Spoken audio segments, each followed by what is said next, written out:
Oh my god, wow, Michael Abraham, thanks for the sub, wow. I love YouTube as a streaming platform. I love that it runs real subs. Okay, what's up, people?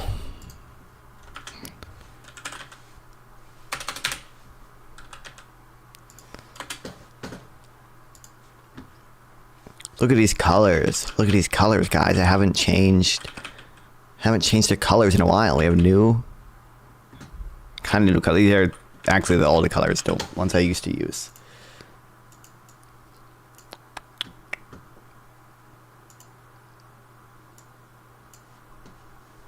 Wait, hold on. Is that just cause? Oh fuck! Hold on. I need to. What? Why is it? Ooh. It shouldn't show up in this one, but it should show up in this one. The chat isn't showing up. I'm a good streamer. Well, it shows up here. I'll just copy it. Okay. I have too many scenes. Hold on. I don't even need this scene anymore. Goodbye.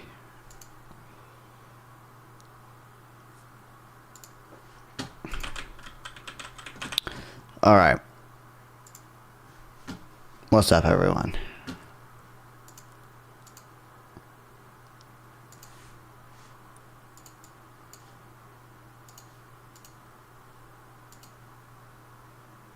Think we're good on everything.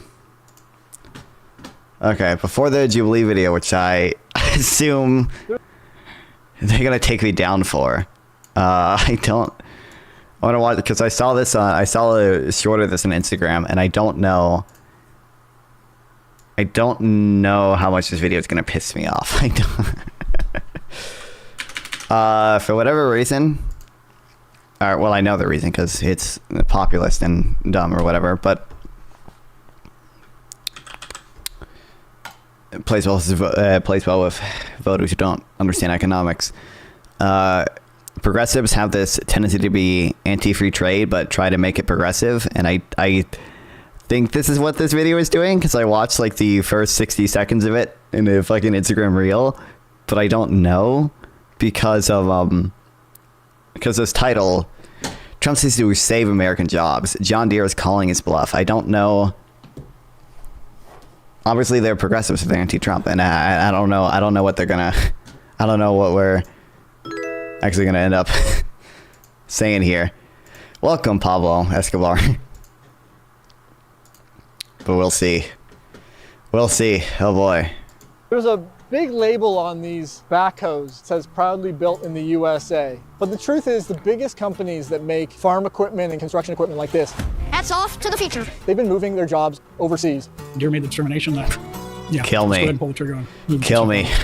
In the last year, the biggest makers of farm and construction equipment have laid off thousands of workers across the Midwest. The company wants us to live in that constant state of fear. We set out to uncover how these iconic American companies are abandoning the workers that built them. Not only did they have the gun to our head, they had it cocked as well. The tactics corporations use to undercut their commitments to good jobs. They had the perfect divide and conquer strategy. It's a very powerless position right now. And why American jobs keep disappearing despite politicians' promises to save them. Not only will we stop our businesses from leaving for foreign lands, but under my leadership... I don't even, they are anti-Trump, so I don't know if they are gonna, like... They're saying, like, I'm assuming they're gonna find a way to still have, like, an anti-Trump, like, tilt to this. But it's so annoying, dude. This is, the big issue is that it's so easy to point a camera in front of a factory and say like, oh, free trade destroyed all these jobs, guys. Look, this factory used to be here, and now we have a trade agreement with Mexico, and now Mexico is producing the thing that we used to produce, right? It is so hard to see the opportunity cost of having the job here and to find the jobs that were created because these jobs were, quote unquote, shipped overseas, right? So I guess there's that, and then also there isn't that much evidence that trade actually even to really cost that many manufacturing jobs, because like we have obviously like there's some certainly some jobs are lost because we quote unquote offshore them, but also manufacturing just has gotten better. Like we just make like we've just gotten more productive. We've experienced a ton of automation. I think there's I don't know why I wrote the fuck. I don't know why I wrote these down in my notes. But the highest estimate I've seen is that I think 43% of jobs in manufacturing were lost due to trade, and the rest of them were lost due to automation. Others put it at like 90% due to automation. Yeah, there just isn't even that much evidence that it harms manufacturing that much. That's why manufacturing output in the U.S. has only increased since up until 2008, and then it stagnated a bit after that. But even since then, it's up a little bit. I mean, look up Fred real manufacturing output, and like it's I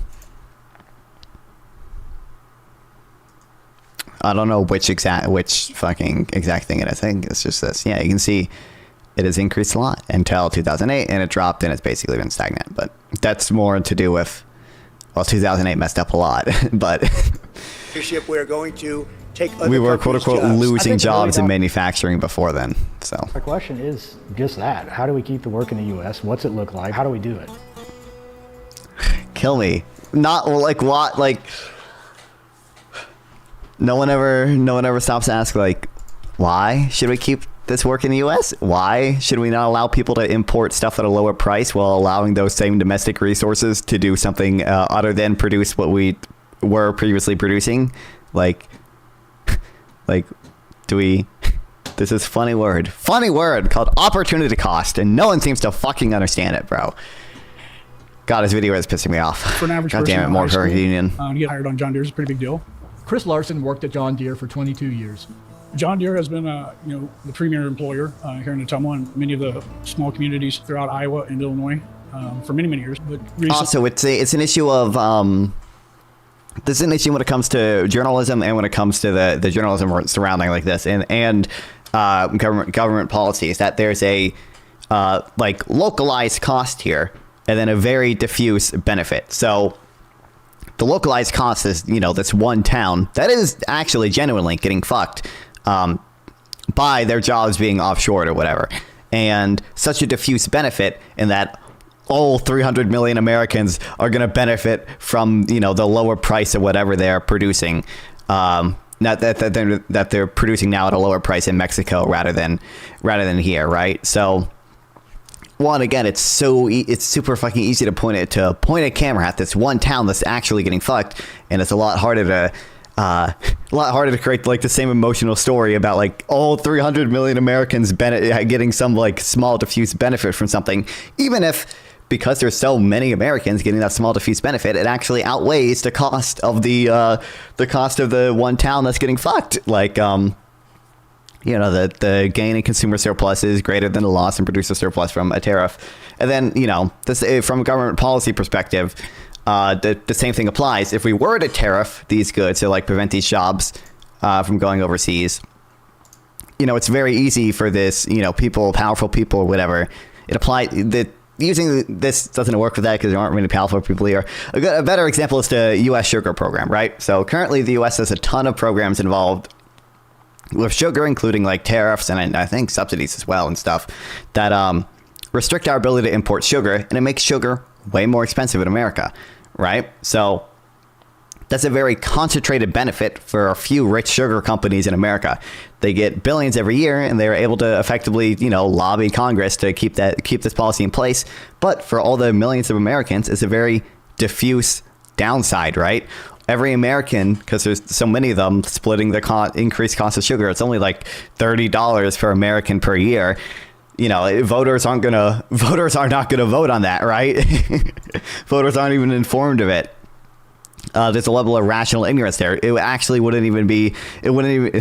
Thanks, Vanessa. Or Ness. Is that just Ness? What was I going to say? Oh, it doesn't even make sense for voters to research the like U.S. sugar program because it's literally not worth their time to learn all this stuff about tariffs and everything just to save $30 a year. Recently, they've moved the cutting department to Monterrey, Mexico. In 2024, Deere cut its workforce in Ottumwa by about a third. Some people were laid off, and others, like Chris, were offered voluntary retirement. In 2023, Deere made $10 billion in profit and spent about $8 billion on stock buybacks and dividends. Deere's in business to make money for their shareholders. Moving to somewhere like Mexico is attractive to them, so you have a cheaper workforce. Chris says that Deere has used the threat of offshoring to demand concessions from its workers for decades. It really got started in the 90s, after NAFTA. I mean, I can't work. Oh no, we're going on the anti-NAFTA train now. Oh no. Oh damn, I was right. Okay, this video is gonna piss me off. Fuck me. Oh, fuck me. Okay. The actual thing, it could be an interesting story if they were actually, I don't know if they'll go into this, if they were actually trying to fucking like union bust by threatening to go like offshore or whatever. There could maybe be a story there. Interestingly, that actually is. I forget where I took notes on this. That actually is a, I shouldn't have said, that there's two reasons that jobs are lost due to either productivity or trade, and a lot of them have been lost their productivity. There actually is another reason. And that's because unions in the Rust Belt did actually demand like exorbitant benefits for a while in like the 50s and whatever. Like they did actually, clearly conceptually it's possible for unions to demand so much that the business literally can't function. And that did actually happen. There was a paper that there was a, fuck, I wish I remembered where I wrote this down. There was actually a paper that looked at that, and I think it, I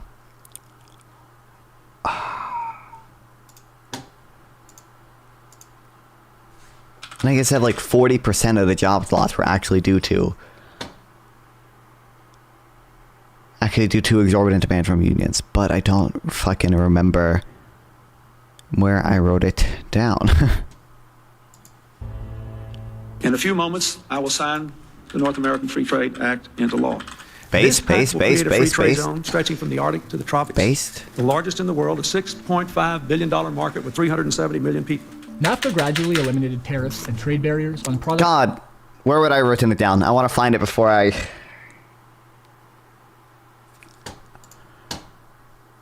It would have to be somewhere... Yeah, I don't know. Maybe I didn't even write it down. Maybe I just read it.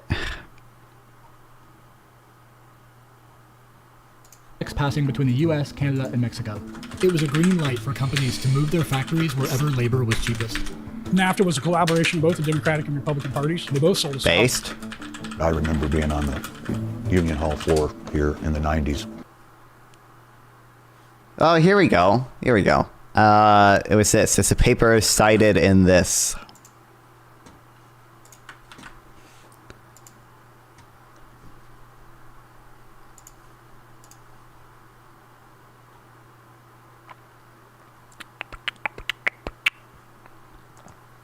Excessive demands from strong unions, which led to a high frequency of strikes in the Rust Belt region between 1950 and 2020, are one of the main reasons for the decline in manufacturing employment in the Rust Belt during that time period. Rust Belt manufacturing industries had by far the highest rates of work stoppages from strikes in the United States. According to CPS data from the Bureau of Labor Statistics, between the years of 1973 and 1980, 48.1% of workers were union members in the Rust Belt manufacturing, compared to 28.4% among manufacturing workers in the rest of the country. As the economists note, while unionization rates in manufacturing were around twice as high in the Rust Belt as outside, the rates of work stoppages were about 7 times as high in the Rust Belt. In other words, labor relations were particularly fraught among unions concentrated in the Rust Belt.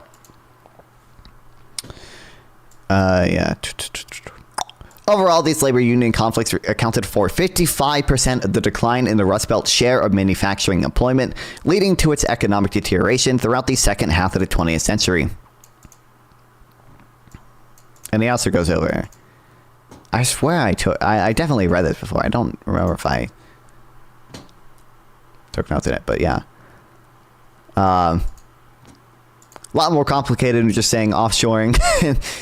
They're offshoring our jobs. There are multiple factors here, right? One can be automation, not just trade. And also, maybe despite those $10 billion in profit, you are asking for too much, buddy. Conceptually, that's possible. Okay. I saw it all coming. It began with NAFTA. Mike Edwards was working an hour's drive away at Deere's competitor, Case New Holland. I was county chair of the Democratic Party for 8 years. I got to meet a lot of politicians, and I remember in 2004 talking to John Kerry, and I was hammering Senator Kerry about trade laws. And and the unfair landscape that unions, well, I can't talk about that, I can't do that. And besides, who else are they going to vote for? Since NAFTA, union membership in Iowa and surrounding states has been cut nearly in half. And since NAFTA, union membership in Iowa and surrounding states has been sure. I guess I was gonna say this doesn't look that. I guess. I mean, 15. That's not really in half. It's like clear. Okay, NAFTA was signed here. This led to a little bit of a decrease, assuming causality, which they're not actually pointing to causality, but like this, like clearly a longer trend here. I don't know how much of this we could attribute to NAFTA, but okay. Causal inference is my passion. And even many union workers now start out on a lower pay scale than before. In 1997. Lower pay scale than before. Trade agreements result in job losses. Growing. Kill me. Oh, EPI. I love the EPI. And we're never gonna point a camera at it. Or if they even mention the benefits of trade, which I'm not sure they'll do. They'll mention it in like this stupid fucking way that people always mention it. Just so we can get slightly cheaper products. Just so we can have, like, first of all, no. You increase productivity. You increase employment. I've not seen a single study that suggests trade actually leads to net job losses. I don't know what the EPI is fucking citing here. You increase growth. It seems like we have evidence that trade agreements actually increase the growth of GDP per capita. And like to dismiss the increasing real consumption possibilities as just so we can get slightly cheaper plastic crap. It's so fucking dumb. We would never apply this to anything else. To like anything, literally anything. This company's gonna expand just so we can create slightly cheaper plastic crap. Like really? Like no. Like these are like genuine products that help people that people want. It's not like we only trade cheap plastic crap with China and Mexico as well. Like we get fucking. I'm trying to think of it more important. I mean, we get a lot of vegetables from Mexico, right? Like that we can't even really grow here.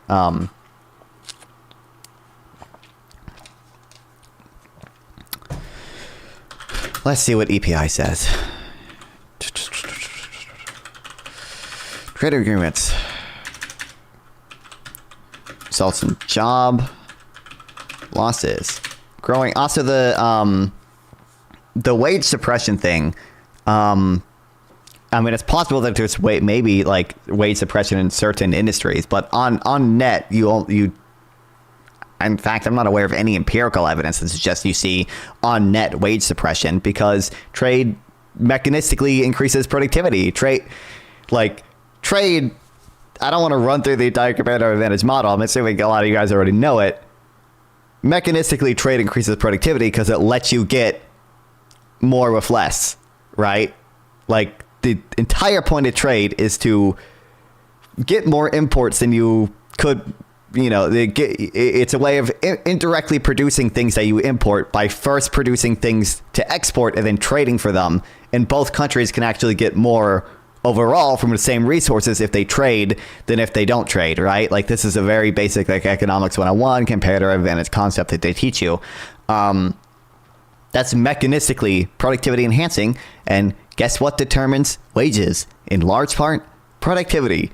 The average productivity of a country is highly correlated with the average wages in a country. So, I'm assuming EPI is going to either use some odd data like they do with the productivity wage gap that they throw out a lot, which is not accurate data, or they're focusing on like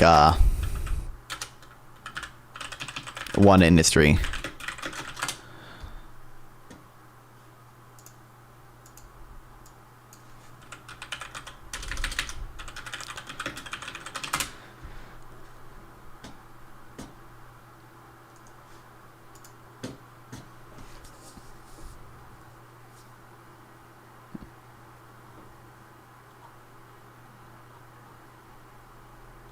Oh, is this even, what are they even, is there data here?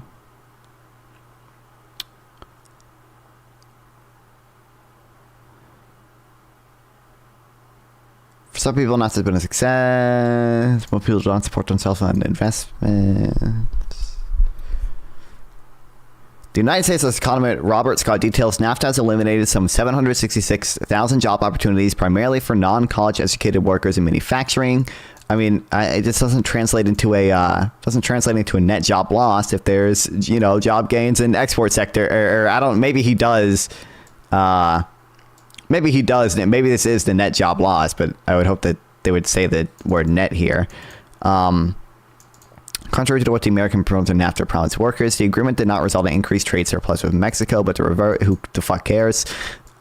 Trade deficits aren't bad. Manufacturing jobs disappeared. Workers downscaled to lower paying, less secure service jobs. Not convinced that this happened. Wages have really only been going up, even if EPI uses their data to show sometimes it's not, but not convinced that has happened, considering we can just look at wages deflated with PCE, or even wages deflated with CPI, which is the highest inflation measure, still show a I've already watched that, Slime. Obviously I watched that. Still show an increase in real wages. I'm not convinced this happened. For them, manufacturing to threat our employers to move production to Mexico provided a powerful weapon for undercutting workers' bargaining power. To the extent that happened, based. What's U.S. workers lost, Mexico gain? What production jobs did they move to Mexico? They moved primarily. Okay, I don't care right now. Is there even any? Okay, I want to know what they cite from. Oh, Jared Bernstein. This guy, the Robert guy.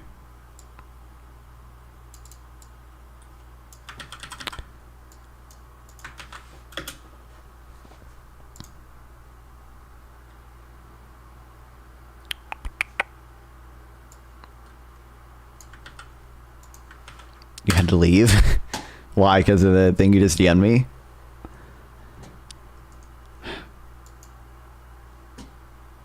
Okay, where's the actual thing they fucking cite for this? I'm gonna chat for you pedophiles. I don't be so sure. I don't know. We'll see. We'll see how many. We'll see when people get here.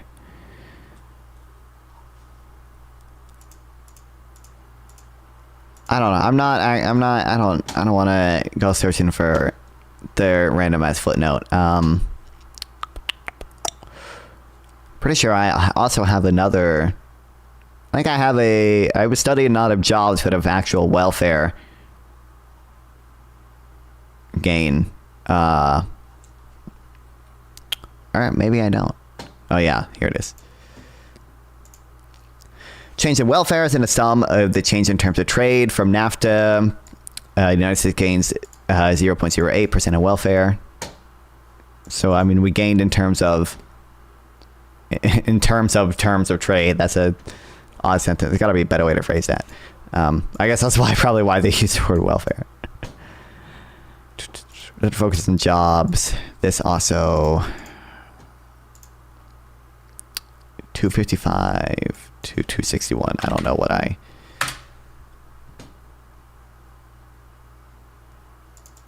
Okay, why the fuck? These are footnotes.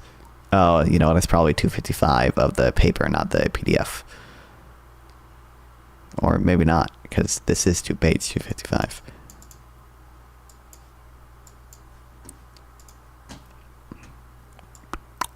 Fuck. Why did previous share not take better notes? But anyway, the simplest way of understanding why trade, at least typically does not cost jobs, is the Iowa car crop, okay? Forget empirics. I'm a praxologist and I know everything synthetically a priori, okay? There are two technologies for producing automobiles in America. One is to manufacture them in Detroit and the other is to grow them in Iowa. Everyone knows about the first technology. Let me tell you about the second. First, you plant the seeds, which are the raw materials from which automobiles are constructed. You wait a few months until wheat appears. Then you harvest the wheat, load it onto ships, and sail the ships eastward into the Pacific Ocean. After a few months, the ships reappear with Toyotas on them. International trade is nothing but a form of technology. The fact that there's a place called Japan with people and factories is quite irrelevant to America's well-being. To analyze trade policies, we might as well assume that Japan is a giant machine with mysterious inner workings that convert wheat into cars. Any policy designed to favor the first American technology over the second is a policy designed to favor American auto producers in Detroit over American auto producers in Iowa. A tax or ban on imported automobiles is a tax or ban on Iowa-grown automobiles. If you protect Detroit car makers from competition, then you must damage Iowa farmers because Iowa farmers are the competition. And then, even if, so there's that, and then also the true Chad position, okay, is that jobs just don't matter. They're more of a means to an end. What matters more is like real consumption possibilities, and trade mechanistically increases that. So... Deere threatened to move a couple facilities to Mexico if they didn't do this two-tier system.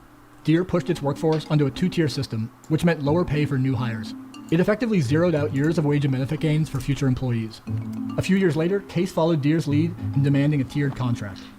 The best way to explain it to you is you and me are working on a job. I've been there, let's say I'm a senior day worker.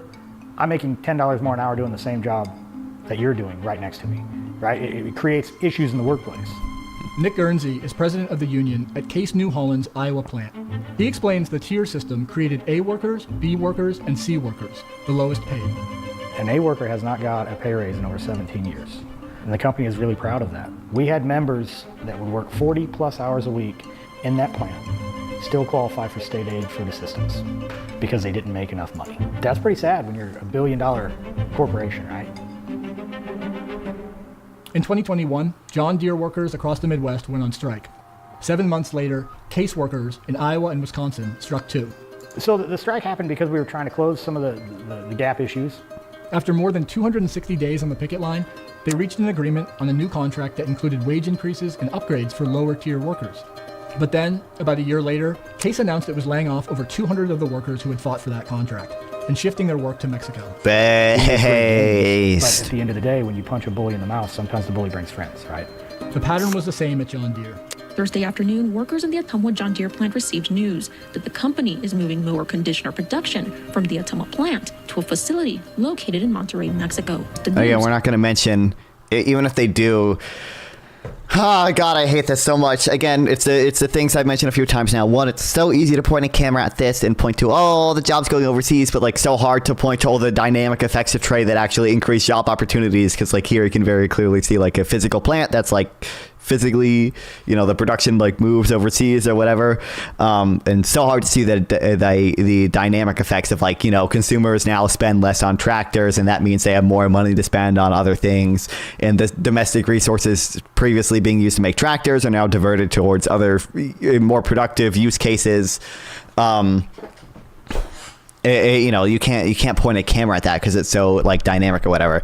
And then they're never, up until this point, like almost halfway through the video, I have not mentioned the benefit that like we're spending less on tractors. like good. That allows farmers to sell their crops for cheaper. What do you mean? You're helping American farmers like very directly, but are they ever gonna point a camera in front of an American farmer and say, hey, I'm benefiting greatly from this. Like, why do the manufacturing people matter any more than the American farmer? And then they're never going to point a camera at just a regular person and be like, oh, don't you know, what's up, localist? Don't you know that like you're benefiting from like cheaper grocery prices? Like, kill me, dog. Workers in shock. A lot of people speculate that these layoffs that we're facing now might be a retaliation for some of the gains that we made in these contracts. The layoffs came in the last months of the 2024 campaign. On the road, Donald Trump started talking about them. I'm just notifying John Deere right now. If you do that, we're putting a 200% tariff on everything that you want to sell into the United States. Just 2 days after Trump's victory, Case workers in Iowa were called into a meeting. Okay, how do we remember they're progressive? Okay, they are evil because they oppose free trade, but they're still progressive. Okay, so how are they gonna still come out with the anti-Trump tilt? well, simultaneously saying that like trade causes job losses and it's evil that John Deere is moving to Mexico. Increase aggregate demand for locally produced. Well, you want to increase, you probably decrease aggregate demand if you made people buy more expensive locally produced crops rather than cheaper, centralized produced crops or whatever. Yeah. It was supposed to be just a regular meeting. As we walk into the room, we see individuals that don't normally go to our agenda meetings. Tracy Chu has worked at Case for 12 years. Her husband, daughter, and son-in-law work there too. We knew something was going down. They gave us this third grade slideshow on what their plan was. Case announced tentative plans to close its Iowa plant, eliminating over 300 jobs. Increasing demand lowers all else equal. Increasing demand does not lower the prices.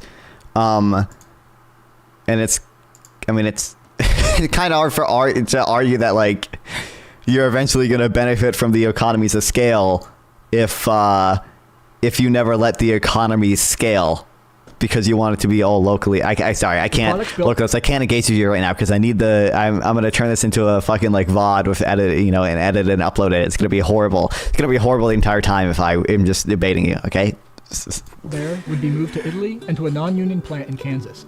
From a family view, from a community view, just absolute devastation, just a smack in the face. It's just not feasible to build a backhoe in Burlington, Iowa anymore. Why not? Because it costs too much. Case showed its workers a presentation comparing its operating costs in different countries, saying that big wage and benefit cuts would be necessary to keep the plant in Iowa. The total annual labor savings in Burlington would need to be over $33 per hour. So here's what they're saying is we need $33 an hour off the price of this. And that's the fundamental problem. Companies like Case can pay workers in other countries nearly 10 times less to do the same job. Are we God. They haven't even hinted at the notion of opportunity cost yet. Dog kill me. Like yes, they're paid cheaper because their productivity is lower. Actually, you know what? They haven't mentioned they aren't like saying they're exploiting the other country. But by the way, just so you know, when multinational corporations like make plants overseas, typically they raise that country's productivity, and actually over time it'll actually increase that country's wage level, right?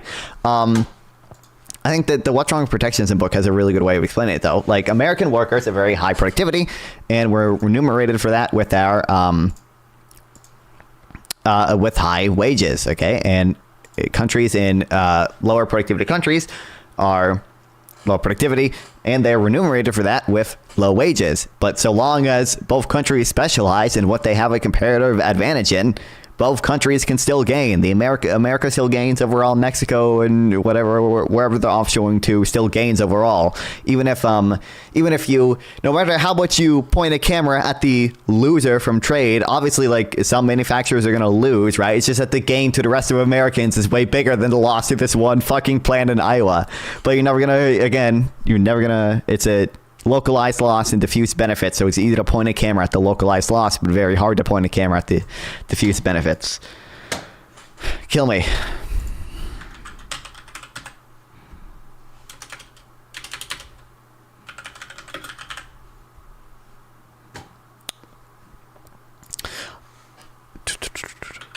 I'm missing the word away. Another way to understand comparative advantage is to understand that a poor country's low productivity is more than compensated for by its low wages, and on the other side of the trade, a rich country's high wages are more than compensated for by its high productivity.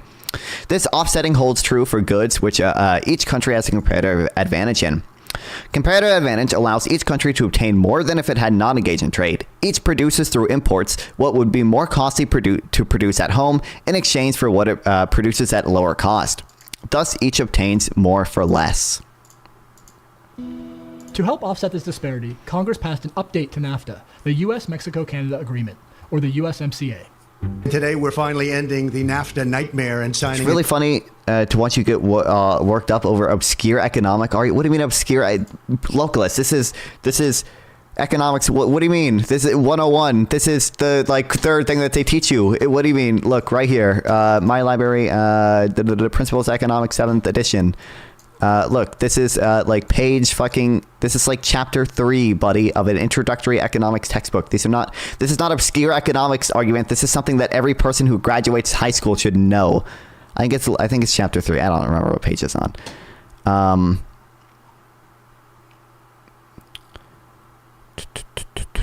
Chapter 3, interdependence and gains from trade. What do you mean? What do you mean obscure? This is the most basic, like, economics 101. Like, everyone should understand this thing. I don't know. I don't know what you're talking about. This is not a localist. I'm getting worked up not because they're ignoring a obscure economic argument, but because they're ignoring economics 101. I wouldn't be worked up. For example, an actual more obscure economics argument is basically, it's like the argument behind the MES curve, the manufacturing sector employment curve. We observe this pattern in basically every country, that agricultural employment starts super high and continues to fall. Service sector employment starts low and continues to rise. And manufacturing employment, starts low, rises until it reaches a peak, and then goes down. We observe this in every single developed country.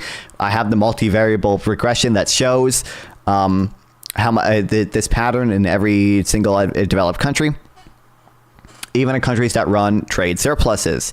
This is like an obscure economic argument that I understand why they're not addressing, but like they're ignoring. Here's the pattern. They're ignoring economics 101. David read chapter 3 of Gregory Mankiw Principles of Economics. What do you? Here's the multivariable regression here. What do you mean, brother? I'm not upset that they're not saying percent change in M is greater than the percent change in A plus S. I'm upset that they're not addressing opportunity cost. They've not done anything to. I even understand that they don't use the word opportunity cost, but they've done nothing to even address opportunity cost. What's up, my goodness, my welcome to the stream. My goodness, my me. What about advanced economics? Well, I just gave my advanced economics. It's not even like that advanced. I'm not a advanced economist. Into law, the brand new U.S.-Mexico-Canada agreement. Very special. The USMCA gave the U.S. the power to penalize union-busting companies in Mexico and even bar their products from the U.S. What's up, Jennifer? Trump will add trillions to the debt. I mean, I think every president would add trillions, but yeah, if Trump goes through with, he's shifted how much he wants to do tariffs and how much he wants to do tax cuts quite a bit. But yeah, if Trump does all the tax cuts he plans, even with the tariffs will not raise nearly as much as he wants them to. Debt ceiling, yep. Well, no president. First of all, getting rid of the debt ceiling is based. Okay, that's the one time Trump is based. Okay, but yeah. Organizing in Mexico. Obviously he was saying he's gonna have the corporate tax at 15%. He's gonna increase the SALT cap and the corporate tax is 15%. That's way more deficit adding than just increasing the SALT cap. But yes, where he's the tariffs are not gonna cover that, even if he actually did end up doing the 20% tariffs and everything, and then we didn't see any decrease in trade, which is obviously absurd that we would put high tariffs up at that level and see no decrease in trade. But kill me. To bring Mexican wages more in line with American wages, reducing possible that tariffs benefit the. It's almost. It is very unlikely that any tariffs benefit the U.S. You can maybe make the. Unless national security wise, I think you can make arguments for tariffing batteries and semiconductors, but incentive to offshore. Si pudiera hablar con los compañeros de John Deere, de Caterpillar. They're in Mexico now. We're gonna. Aquí en México tienen unos compañeros que están. Why is spending as a percent of GDP worth looking at? Because GDP is equal to our tax base. GDP represents basically everything that you can tax. So you care more about how much you're spending relative to how much you can possibly tax than just how much you're spending in absolute terms. Because maybe you're spending a lot, but maybe your tax base is super, super big. But yeah, it just represents the size of your economy and therefore the size of your tax base. Igual que ellos, luchando. Is national security a real concern or just excuse for monopolization and hegemony? Maybe you take the position that U.S. hegemony is evil or whatever, but we want to maintain our position on the world stage. Maybe you think that's good, maybe you think that's bad. Either way, having China produce all our batteries and drones and semiconductors, or Taiwan producing the semiconductors and China claiming ownership over Taiwan, is not a good situation to be in terms of maintaining your nation's security. Por mejores salarios. Victor Manuel Vergara Garcia works for a Mexican subsidiary of Caterpillar, repairing their computers. My goodness me, we don't seem to have much evidence of that. Even China, even when we put tariffs on China, it was like 92% of the incidence was on the U.S. And then there's like 1.5 of the cost of the tariffs was made up for by exporters lowering their prices. And that's China, the country like most willing to subsidize their exports. I don't see a lot of evidence that like the vast majority of the incidents will not be on the U.S., even if exporters reduce their costs to some, exporters in other countries reduce their costs to some degree. And there's other costs of tariffs, like on Caterpillar's heavy machinery. Like Deere and Case New Holland. Currency. Well, the currency dynamics kind of get all fucked up when you have universal tariffs, because that actually would probably appreciate your exchange rate a lot more than like some specific targeted tariffs. But even the currency appreciation is part of the reason why tariffs don't actually tend to reduce the total trade deficit. Although they still, I mean, they can sometimes at least decrease the bilateral trade deficit if you just tariff one specific country a lot. But usually the increase in exchange rates doesn't fully offset the tariff. Caterpillar increasingly builds its products south of the border. In the last 8 Real years, Jennifer. nearly doubling its Latin American workforce. Victor makes about $3 an hour. In 2023, he led an effort to which is organize probably like, we're not gonna put it in terms of like how much cheaper stuff is in Mexico as well. We're just gonna say the absolute dollar amount and not gonna say like, not compare it to like the median wage in Mexico or whatever. But independent Democratic Union at his plant. Lo que estamos solicitando es una... Not too bad. I don't think there's really any solid evidence of the currency appreciation and exporters lowering their prices doesn't it's the entire cost of the tariff. Like I don't think there's much evidence of that. Literally Googleable. I have stuff on the pass-through rate. I haven't gone through all the pass-through rate stuff, but wait, do you mean importers and exporters eating the difference? Do you mean U.S. companies taking less in profit? I would still say, is that what you mean by that too? But I have the study that's like, I don't know where I put it. I can find it real quick.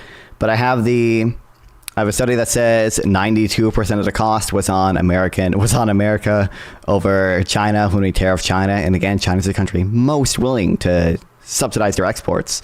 And I have a few studies on the appreciation caused by the currency appreciation caused by the tariffs as well. But they didn't fully offset the increase in prices.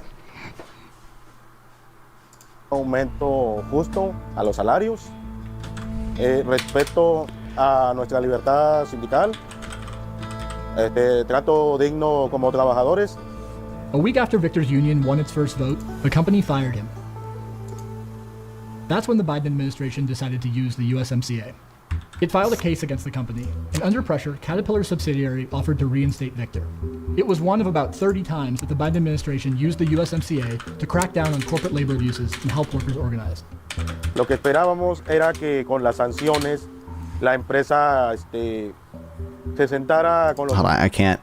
Oh, they don't even have captions here. Okay. Contrato colectivo de buena fe. But when Victor went on to lead workers on a strike, here they have dollar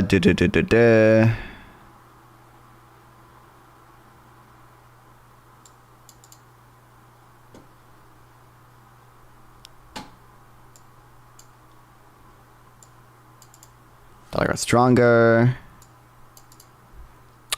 There is possible to cancel out 100%. Exchange rates are pretty flexible. It's actually pretty easy for everyone to get involved and say, okay, tariffs make Chinese goods more expensive in America, so we'll just say that Chinese currency costs fewer dollars now, so the actual price of Chinese goods is the same.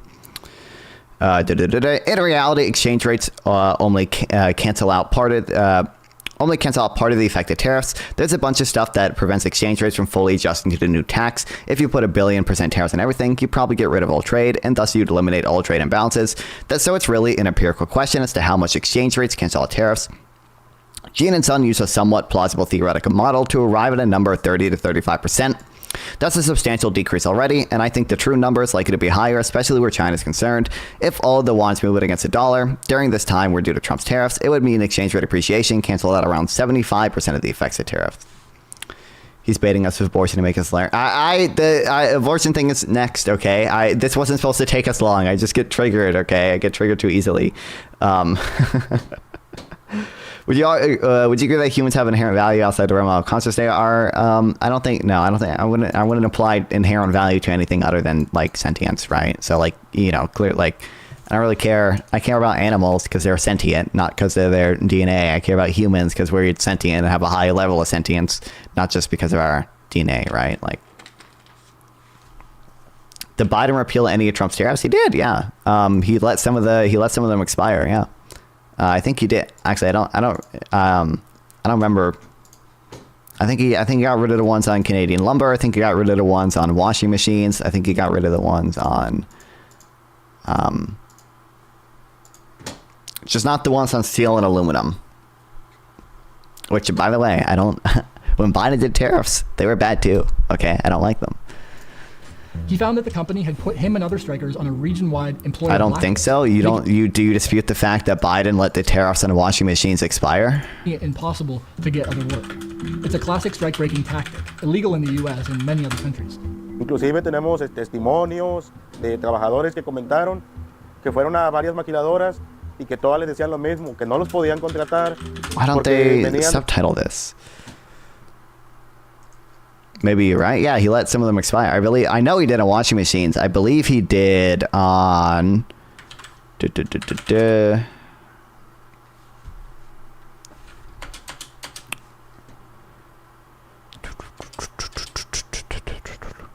Biden kept this as nearly all, but I believe he did on washing machines and.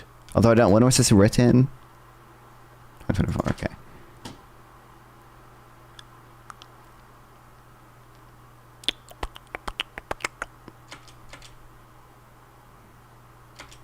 Dog, where do I have it in my notes, dog? He kept most of them. I think he did keep most of them because most of the ones Trump put on, and most of Trump's tariffs were like on the steel and aluminum shit from like China, which like he didn't want to remove. But although sometimes like I don't think reciprocal tariffs are good, at least most of the time.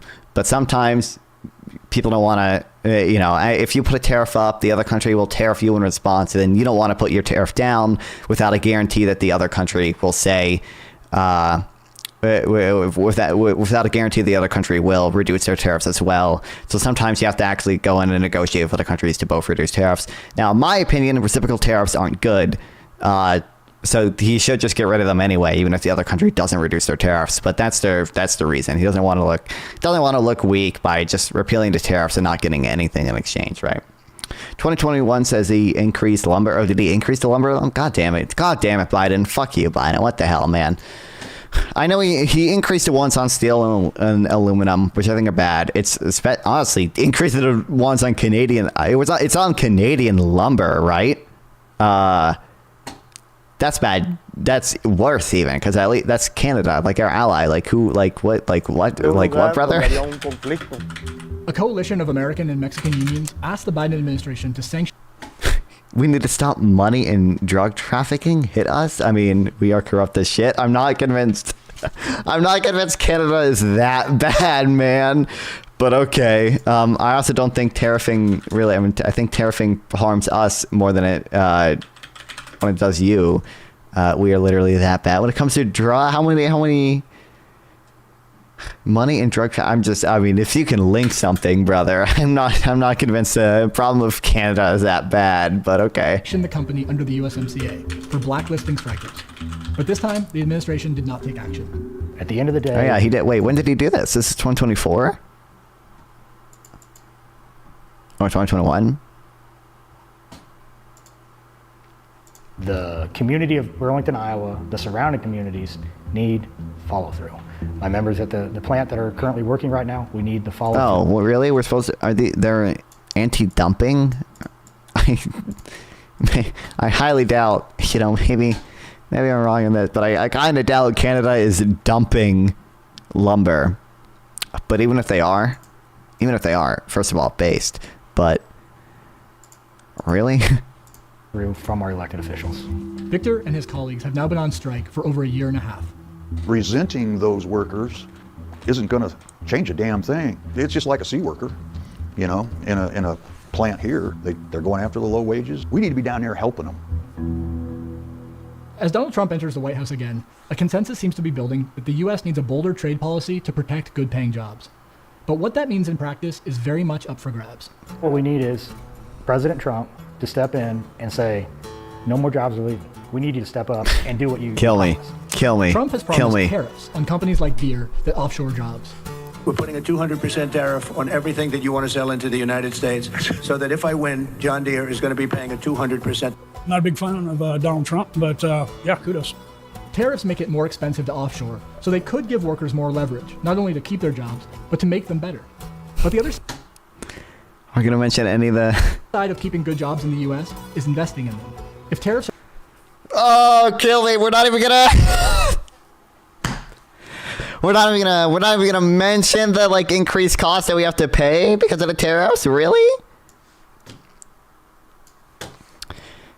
This is a bank? $3 billion fine over cartel money laundering. Canada's biggest banks. This isn't really what I was looking for. I was looking more for like evidence that like drugs were coming over the Canadian border in large numbers. I don't really care that much if I don't care that much in terms of like whether or not we should trade with Canada if one of their banks was doing money laundering for a cartel.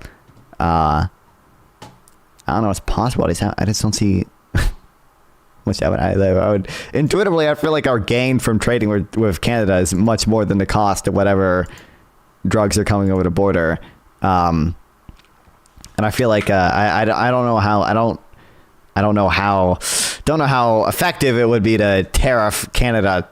That would somehow prevent them from bringing fentanyl in. Do Chinese fentanyl dealers bring in doubles the cash, and banks like, yup, that's cool. Well, I feel like that's we'll send evidence of that, not just a bank money laundering. They're not combined with government support for high-wage industries. They can only help workers so much. And Trump has promised to end the Biden administration's investments in new American manufacturing jobs. So far, Trump's tariff threat has not dissuaded John Deere. It's continuing to move jobs from Iowa to a new factory it's building in Mexico, scheduled to be up and running in 2026.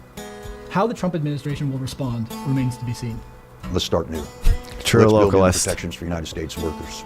Kill me. Kill. You don't care. Shut the fuck up. These people don't care about United States workers, okay? They have a fetish for manufacturing for no conceivable reason, okay? To be clear, they don't care about American workers, because if they did, they would fucking support free trade and not like just point a camera in front of a worker, in front of one worker who suffers a localized cost, and well, the quote-unquote loss of his job would be a diffuse benefit to the rest of American workers. Kill me, bro. You're not. We got to have protection. Progressives are evil. Progressives are evil. First. There you have it, guys. No mention of opportunity cost the entire time. No mention of the gains from trade the entire time. They didn't even do I thought they were at least going to be like, do the cringe, like, just so we can get cheaper plastic crap. They didn't even do that. They didn't even mention the cheaper plastic crap that we get from trade, okay? They don't care about the American farmer who's paying 20% more for his tractor just because he has to get from an American factory with unionized workers. They don't care. They don't care about workers. They care about workers they can point a camera in front of and say, hey, cry on camera so I can exploit you. 670 million through 18 trillion unmonitored. Oh, this is still the bank. What do you mean? What? Send something. Is there? Okay. Does this mention like how many? I don't care about just a bank. I care about like how much drugs are actually coming over the border. Like, I'm sure this is like indicative that like there is quote unquote a problem or whatever. I'm just not. What's the amount of like drugs actually going over the border? I don't know. Like This doesn't tell me that.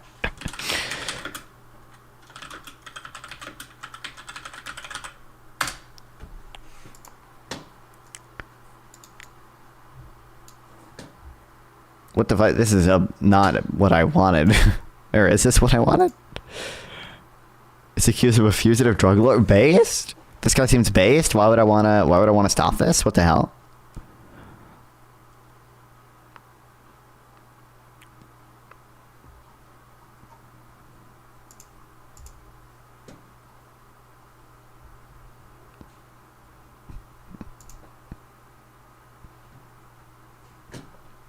Progressive to evil took you this long? I shouldn't say I've never been progressive. Throughout my time on Twitch, I've never... Okay, to be clear, I don't actually think progressives are evil, okay. They might do this one evil thing because they don't understand opportunity cost, okay, but they... Look, guys, like, pre-watch. Look at the bell curve. I watched, like, the first 10 minutes of this, and then I skimmed around because I didn't initially plan on watching it on stream because they most certainly going to take this down. On YouTube, so we'll see how much we get through. But I was watching it and playing Minecraft, and then I was like, watching Jubilee and playing Minecraft. Wait, this is a fucking sick stream idea. What am I doing? Okay, so now we get to make fun of progressives for making shitty abortion arguments. Okay, are we ready? I listen. I won't even say I have a super high conviction take on abortion right now because there's infinitely more intellects change the speed and hide. I'm not gonna hide the video. I can mirror. I can mirror the video, but if I mirror the video, I can't have it play picture in picture.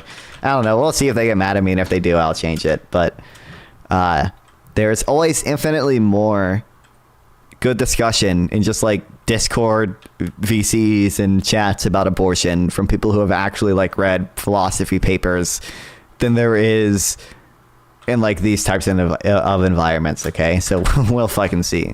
It does break my heart that if you're sharing you had an abortion, that there could be a child, I don't know how old they'd be, 10 years old today, who would be cheering you on saying, go get it, mom, you got this. I can promise you that would not be the case. With your statistic and your information, your baby had a right to live. You don't get to speak for my child. You don't get to speak for my child. Let's start right there. Hey everybody, I'm Lila Rose. I am the president and founder of Live Action. I am a mom of 3, a wife, and the host of the Lila Rose podcast. And today I'm surrounded by 25. Would you prefer to be aborted? Sometimes, guys, I don't know. My first claim is abortion leaves women scarred for life.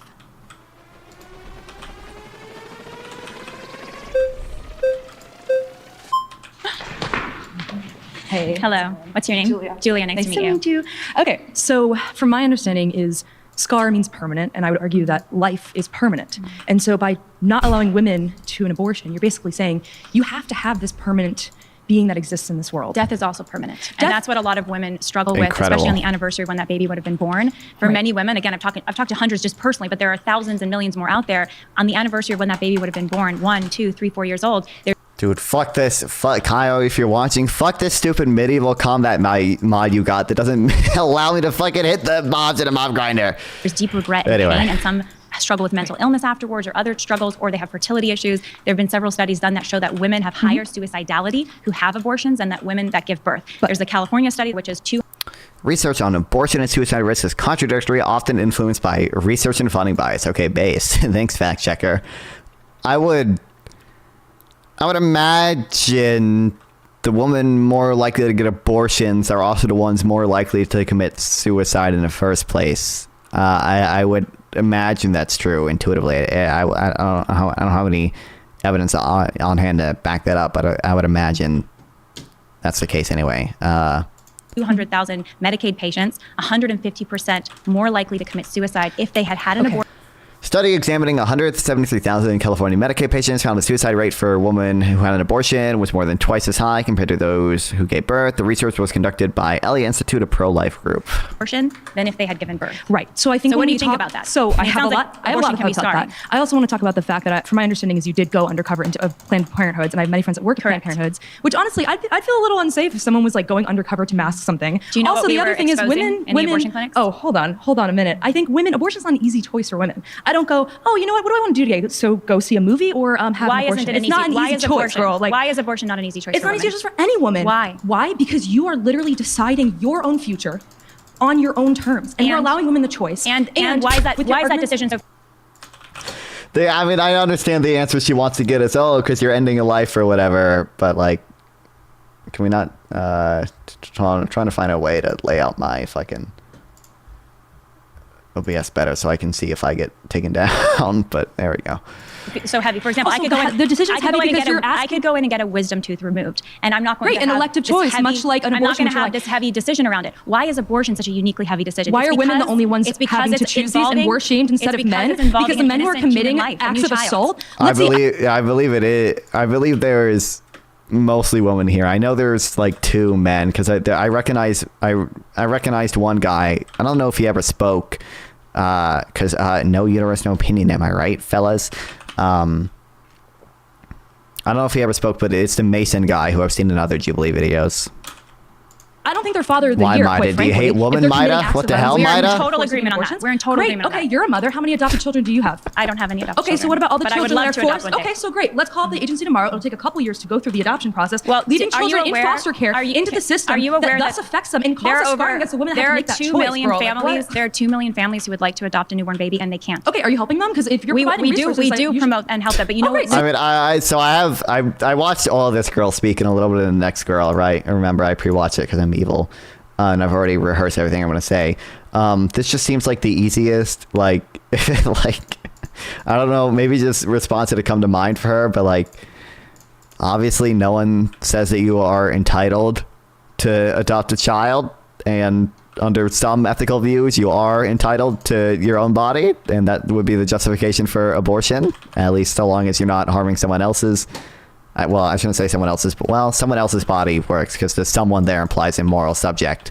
Although some people say even if fetus is a moral subject, you should still have a right to an abortion because of the bodily autonomy thing. But like clearly, some people believe you're entitled to your own body. No one believes that you're entitled to adopt a child. You know the reason why they can't 100,000 adopt? The reason they're not able to adopt is because we have 1 million abortions a year. Our country kills children. Those, if there were we have 1 million safe abortions, I would say that scarring exists. And those are all physically when legal they have abortions. unsafe To be clear, abortions. those 1 million abortions a year are all being You're done Catholic, legally. right? Real, not too Are you bad. not going to feel Catholic guilt when all the women are dying in parking lots from illegal abortions? So people with You know, fucking Avi Bitterman ever reply to my DMs? Okay, I'm sure we could have a great. I'm sure I need him to. He's an actual doctor, and he seems to think that sentience emerges in fetuses a lot earlier than a lot of other doctors do. And I'd be curious to ask him about it because I haven't seen him talk much about it. But he never replied to my DMs. Okay, so fuck that guy. women are dying right now from legal abortions. Women who take See the that abortion zinc pill, flash? What? 30,000 of them are going into the emergency room every year because of the abortion, to the get my legal dog. abortion Doctors pill. are now in fear of The malpractice media is because lying of to you people- guys. The media is Oh, lying to you guys because okay. legal abortion kills women. It killed Tanya Reeves and a Chicago Planned I Parenthood. have a lot of friends about abortions. They're live. Legal- I was talking to them yesterday. They're pretty chill. They're actually What pretty great. about- They're in therapy there's- because they made that choice to have children when they are ready. I mean, I don't know. Obviously, it's dumb to like say, "Oh, legal abortion kills people." Like, okay, brother, skiing kills people. You still like have a right to ski. It's about like weighing the like constant benefits of these things, and like abortion, obviously has a pretty big benefit for a lot of women who don't want a fucking child.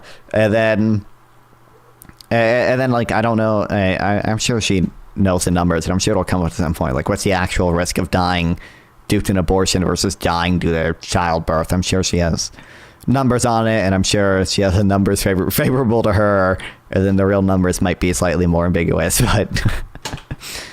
But to have But children. there's tens of thousands of women who go to emergency rooms because of the abortion pill. There are dozens of women who die from If they legal had safe abortions. access in And that education, was- those sex were- education but early on, those were women safe, and safe men legal abortions that they were having. men and women would have access to education to understand sex. You've been voted out by the majority. Okay. Please return Thank to you. your seat. Nice to meet you.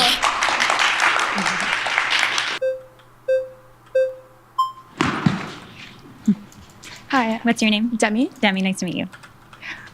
So I just want to clear it up. When you say scarring for life, what do you mean? I mean, it leaves at minimum emotional wounds on many women and some of them physical wounds. I think something to focus on is the emotional part. I mean, I would imagine a chemical abortion is not going to leave much physical harm in most cases, but like, do we really, I would assume most women are informed that getting an abortion is going to leave like a DNC or whatever abortion, I think is when they actually like go in or whatever. It's going to cause like some amount of physical scarring, but like who is that? Is it that serious? I'm not a woman. I don't know. It's the shame that you get from pro-life activists. I know what it's like to go to Planned Parenthood and walk out and then see people protesting, calling the women murderers, chanting religious prayers at them. I think that's what's the scarring part emotionally. What, the stink spark? It's an inorganic signature of human egg activation. Oh, that's when the soul enters the body, guys. What? That's when I have to entail it with with all the human rights. It's a reflection of modern men more than it's a reflection of modern. Oh, the abortion debate is a failing of men. Every woman I've got pregnant has felt confident in having a baby and felt confident that I would provide for it. Oh shit, my dogs are here. I mean, I think that wouldn't be. I wouldn't judge. I wouldn't want to legalize or not legalize abortion based on like the cultural like status of like, are women confident in whether or not men will provide for the child or whatever. So I've had the privilege of interviewing now almost 1,000 women who've had abortions and hearing their stories. And many of them share about how everyone told them it was the right thing to do, that there was nobody opposing it, and they had the abortion. But you run a pro-life and then years later, organization. and this is their story. And then years later, they would say, focusing on people. well, this is their story, not mine. And they would tell me, and they would like, I've spoken to a lot of women who don't like abortion. Yeah, you work at a pro-life, like, what do you expect? Like, true? Based? Okay, based? Report about how after their abortion, sometimes it would be years later, they would remember it, and they would say, what about the other wish I had stories never out there done that. who don't regret Or they it? would face mental health challenges, they'd face addiction. Yeah, but what are the people who Some don't? of them would face infertility. You're not interviewing the people who don't regret it, who think that their life would have been worse off if they didn't get the abortion. So I think if what you're saying is there's some women who don't regret it, I think it's absolutely true. There are some women who would maybe sit right here and say, I had an abortion, I don't regret it at all, it was great. But that doesn't mean that abortion isn't leaving women scarred for life, because it is. But you're generalizing those it, stories saying usually that's aren't. all women. Those stories aren't usually made or told by typical media groups. Usually in media and in the entertainment world, you hear the stories of the women that are saying abortion is great, it empowers me. There are thousands and thousands of women who have experienced bitter abortion regret. People, and then there's also women can have abortions and they want to have kids in the future, but they know that they're not in the position for it right then and now, so they can have guilt, they can feel sorry. But that's not all women, and that's totally valid. I think there's a stigma today, if I may, I think there's a stigma today on a lot of women that they can't share their abortion regret, because society's telling them that abortion's your right, it's empowering, it's a reproductive freedom, and so if you have abortion regret, there's not really a space to share that. Stigma. You're feeding into the harmful narrative. What harmful narrative? Women are getting abortions, and then that they shouldn't feel regret about it because they're murderers, and that they should own up to their actions. That's what the pro-life people are arguing. I think what our narrative, if you want to call it that, is to say this is a human life. The science tells us this. It's always wrong to take a human life, and abortion does leave deep scars on a lot of women. Thank you.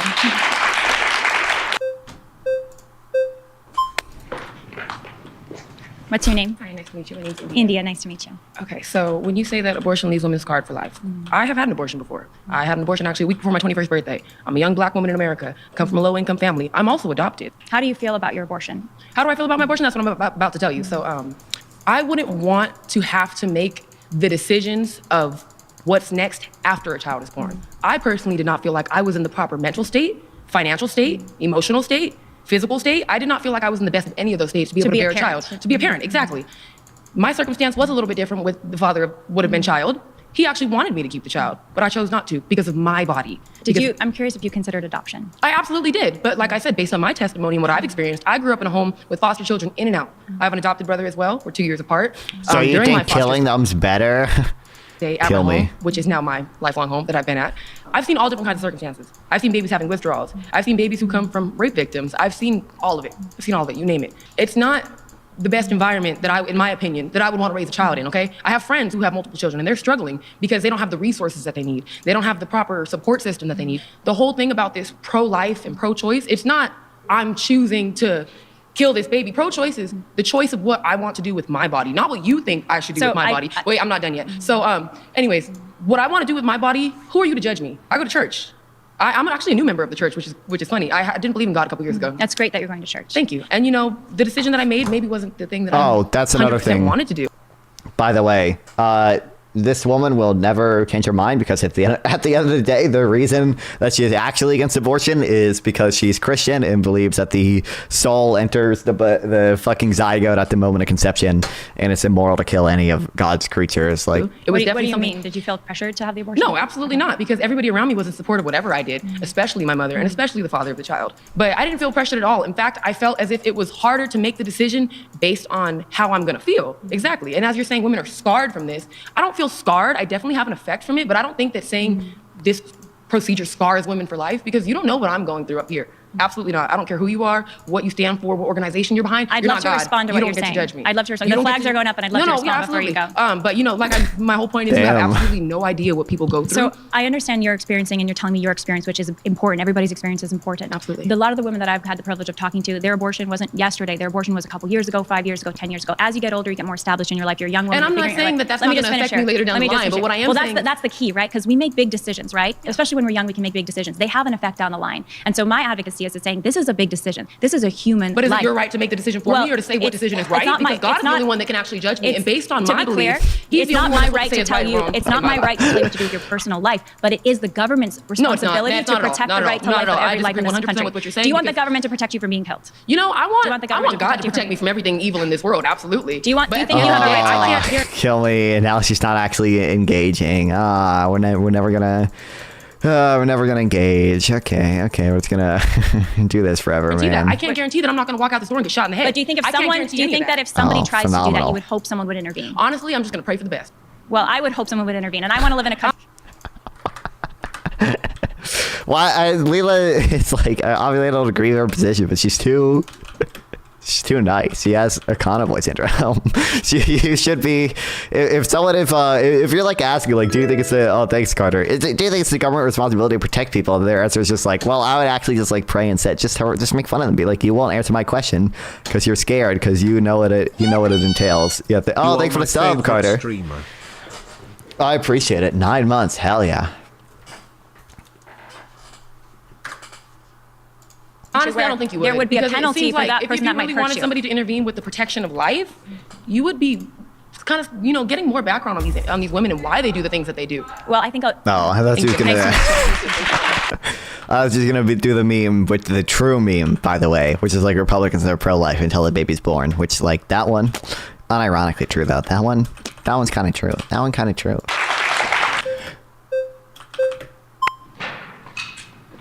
Hi, what's your name? Audrey. Nice to meet you. Okay, so do you know the number one emotion women get after having an abortion is relief? Are you referring to the Turnaway study with that information? Yes, I am. Okay, so the Turnaway study has been heavily debunked because it's done by those that support abortion, and they said they were going to follow 1,000 women to see if there was an abortion regret after their abortions. Only 150 women would complete the study with them. The rest of them dropped off, some of them struggling with issues maybe connected to that abortion, but only 150 completed it. So that's a survey of only 150 women. And again, I think we need to look. I mean, it's typical that, I don't know if it's typical that the drop-off rate is that high. Intuitively, I wouldn't think it is, but like usually you do have some people that drop off during like long-term studies, but at women at large and their experiences, and there will be some women who say, well, I feel great, I'm good, this is good, I don't regret it. And then there's a lot of women whose stories aren't being told. But you don't look at women at large with their experiences. That's what we do. And those women deeply regret their abortions. They feel scarred by their abortions.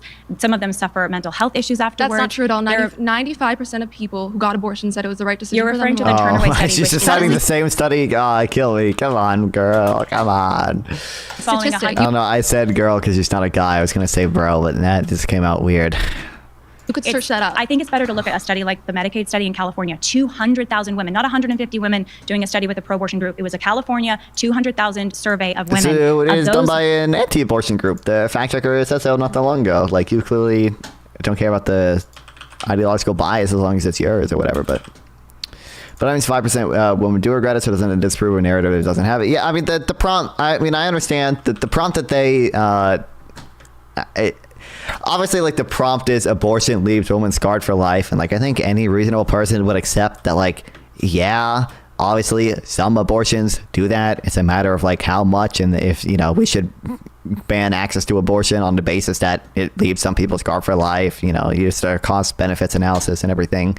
But obviously everyone I mean, everyone gets that her real point is just that like most abortions do this is probably her like actual point, and not like all abortions do it or everything. I mean, Jubilee just needs they need the contentious prompt or whatever.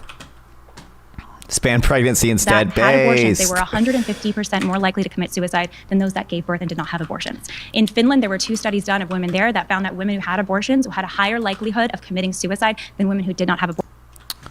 Studying has been in Finland using data from 1987 and 2012 concluded a woman who had an abortion had a 3-fold risk for suicide compared to a pregnant woman. It doesn't even specify that it's if it's a pro-abortion group this time. Damn. I don't know. I'm not aware of any of these studies. I never argue on these fronts when I talk about abortion, so I don't really. Abortions. People deserve to know this. Okay. Women deserve to know this because when they have an abortion, that's a huge life-altering decision, not just for ending the life of a baby, but it's life-altering for the woman. It is life-altering for the woman because, you know, pregnancy is a big deal. Having a baby is very, very expensive. And if you're willing to put survivors, children on top of that, and the shame that they have to go through, forcing an 11-year-old to go through a pregnancy, and yes, they're not forced to be a parent, but the adoptive and foster care systems are very, very broken. So my friend Liana Rebeledo, she was brutally in a gang at age 12. She went to the doctor, she found it. Okay, before they do the emotional like intuition pumping. Exposure to abortion increases the risk of mental health disorders by 23%. There's no way this doesn't seem. If you're saying if it's a 3-fold risk of suicide, it doesn't seem to make sense that the risk of the risk of mental health disorders only goes up by 23%. Though that doesn't seem intuitive. That would make me think that her numbers are a little weird. Although, obviously, I mean, I guess maybe it's easier to see that someone's committed suicide than it is like someone has a mental health disorder. So, oh, this is a Medicaid study.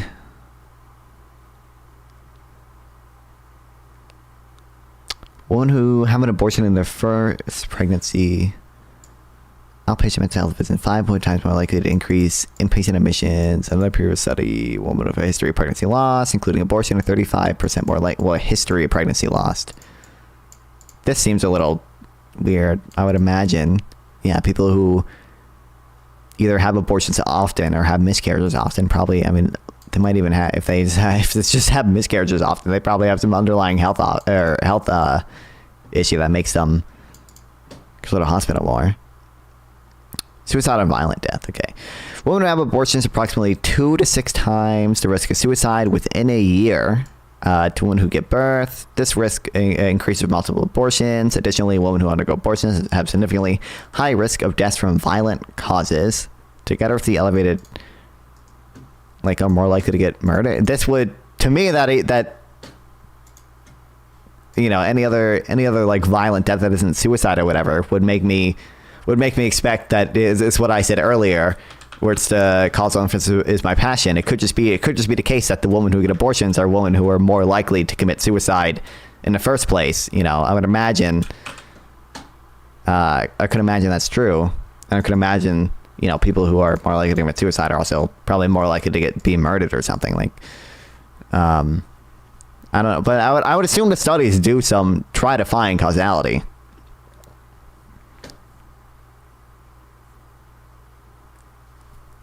She was pregnant. She had severe mental health issues, suicidality from the trauma of the, right? She goes to the doctor says you're pregnant, and the doctor says, do you want an abortion? And she says, will the abortion take away the trauma of that? The horror I feel in my body. But that's her choice, though. But that's her choice. Let me just finish what she said. And the doctor said, no, it will not. He was honest with her. And she said, why would I take the life of this baby because of the trauma that I endured? Not everybody will experience. It's a belief, but it's also the fact that it was a human being inside her. It was an innocent third party because of that. So that was perpetrated upon her. I mean, on the emotional thing or whatever, I would imagine I don't speak to women, okay, but I would imagine I'm pretty sure I've heard stories of people I don't want to have a kid with a rapist baby because every time I look in her eyes I'll see the rapist. Obviously people don't want that to happen. Obviously if you don't think it's a moral subject, then you probably don't really care. Then I mean, regardless of whether it's a innocent third party or will take away the trauma of the rape or whatever. If you don't believe it's a moral subject, then it's kind of a moot point. It's irrelevant. Also expect women who have abortions are more likely to be homeless. Does that mean abortion causes homeless? Yeah, exactly. Like I would imagine, exactly. Again, I would imagine, I'd have to look at some of these. I would imagine that these studies try to associate causality, but I don't know. But even this, like, it seems weird to me that they would also have a increased risk of death from violent causes, because that seems like there's a clear, I could imagine a mechanism for abortion causing mental health issues that lead to subsequent suicide. It's hard for me to imagine like a mechanism that leads from abortion to someone getting murdered, unless maybe in like domestic violence cases, I guess. Like if you have an abuser who's like mad you got an abortion and therefore they, I guess murder. I guess I could see a mechanism there. Thank you. Nice to meet you.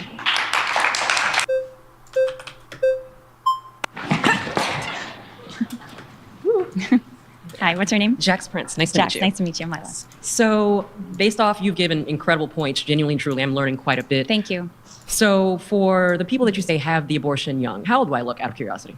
You're never supposed to answer that, right? No, go ahead. By all means. Will you tell me you'll do me if I do you? Yeah. Okay. Yeah. All right, you are 25. I appreciate that. At about 10 more years. So, Okay. by You your look logic, awesome. thank you. You look amazing. By your logic, I should be in that age range of people who abort, let's say. I need a who fucking should another be feeling monitor good, so I right? can fit all this shit on my screen, because I need to make sure I can see if YouTube takes down either my stream, the main stream, or the YouTube short stream. And everything. If I had carried a term, I would be labeled a drug-addicted black mother, and if I had kept the baby, I would have been labeled a incompetent single mother.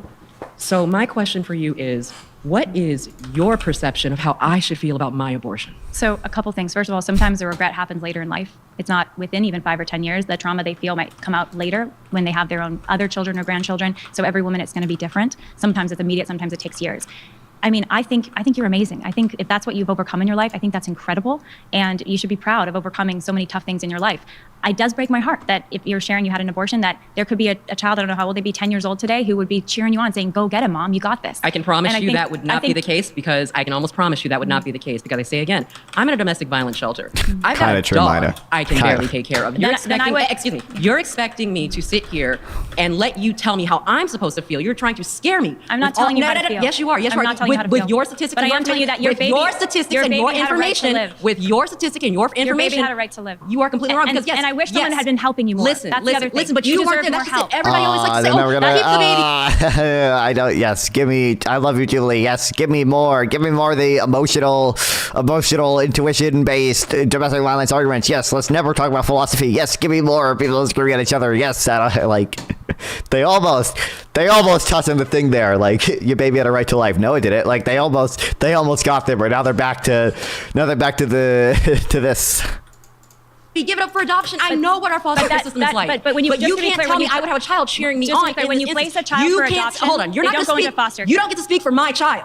You don't get to speak for my child. Let's start right there. You don't get to speak for my child saying, oh, mommy would be cheering you on, or everything like that. You don't fucking know that. You don't know that at all. You don't know what my child would be. I may not even have my child, because I was so unfit at the time. Drug addiction, sex work, everything like that. Yes, I'm a proud pro-ho. That is exactly what I do. But you're telling me how my child would feel. And what gives you the right? I What would gives hope you that the for your right? child. What gives you the right? I would love to respond to you. I think, yes, your child had a right to life. And I would say that I wish there were more people helping you at the time. It sounds like you were at a really rough time in your life. And I think that you mattered, that baby mattered, and you both deserve more help. That's what I would say. That's what you would say. But you're saying my child Mida is cheering hates me on. women, Right? confirmed. You You chose chose to that's parent. what you You just said. chose to You would parent. hope. I would hope You that. would hope. So all of this is going off of hope. Please return to your seat. Okay, last point. Kind of valid though. Kind of valid. Hello, what's your name? Miriam. Miriam, nice to meet you. Nice to meet you. So I just want to start off, and you're saying that a lot of women have abortion regret, right? So I'm going to tell you about what happened to my best friend's mom. She had a late-term abortion, which I know you don't find morally acceptable, but How her far baby, along was she? She doesn't find any abortion morally acceptable. I don't know why. Sure, the exact week. But she was told that her child would not live for more than 1 hour. However, if she gave birth to that child, she would never be able to have children again. That is literally what they told her. I'm so glad that she was able to get an abortion, because my best friend wouldn't be alive if her mother wasn't able to have an abortion before she was even born.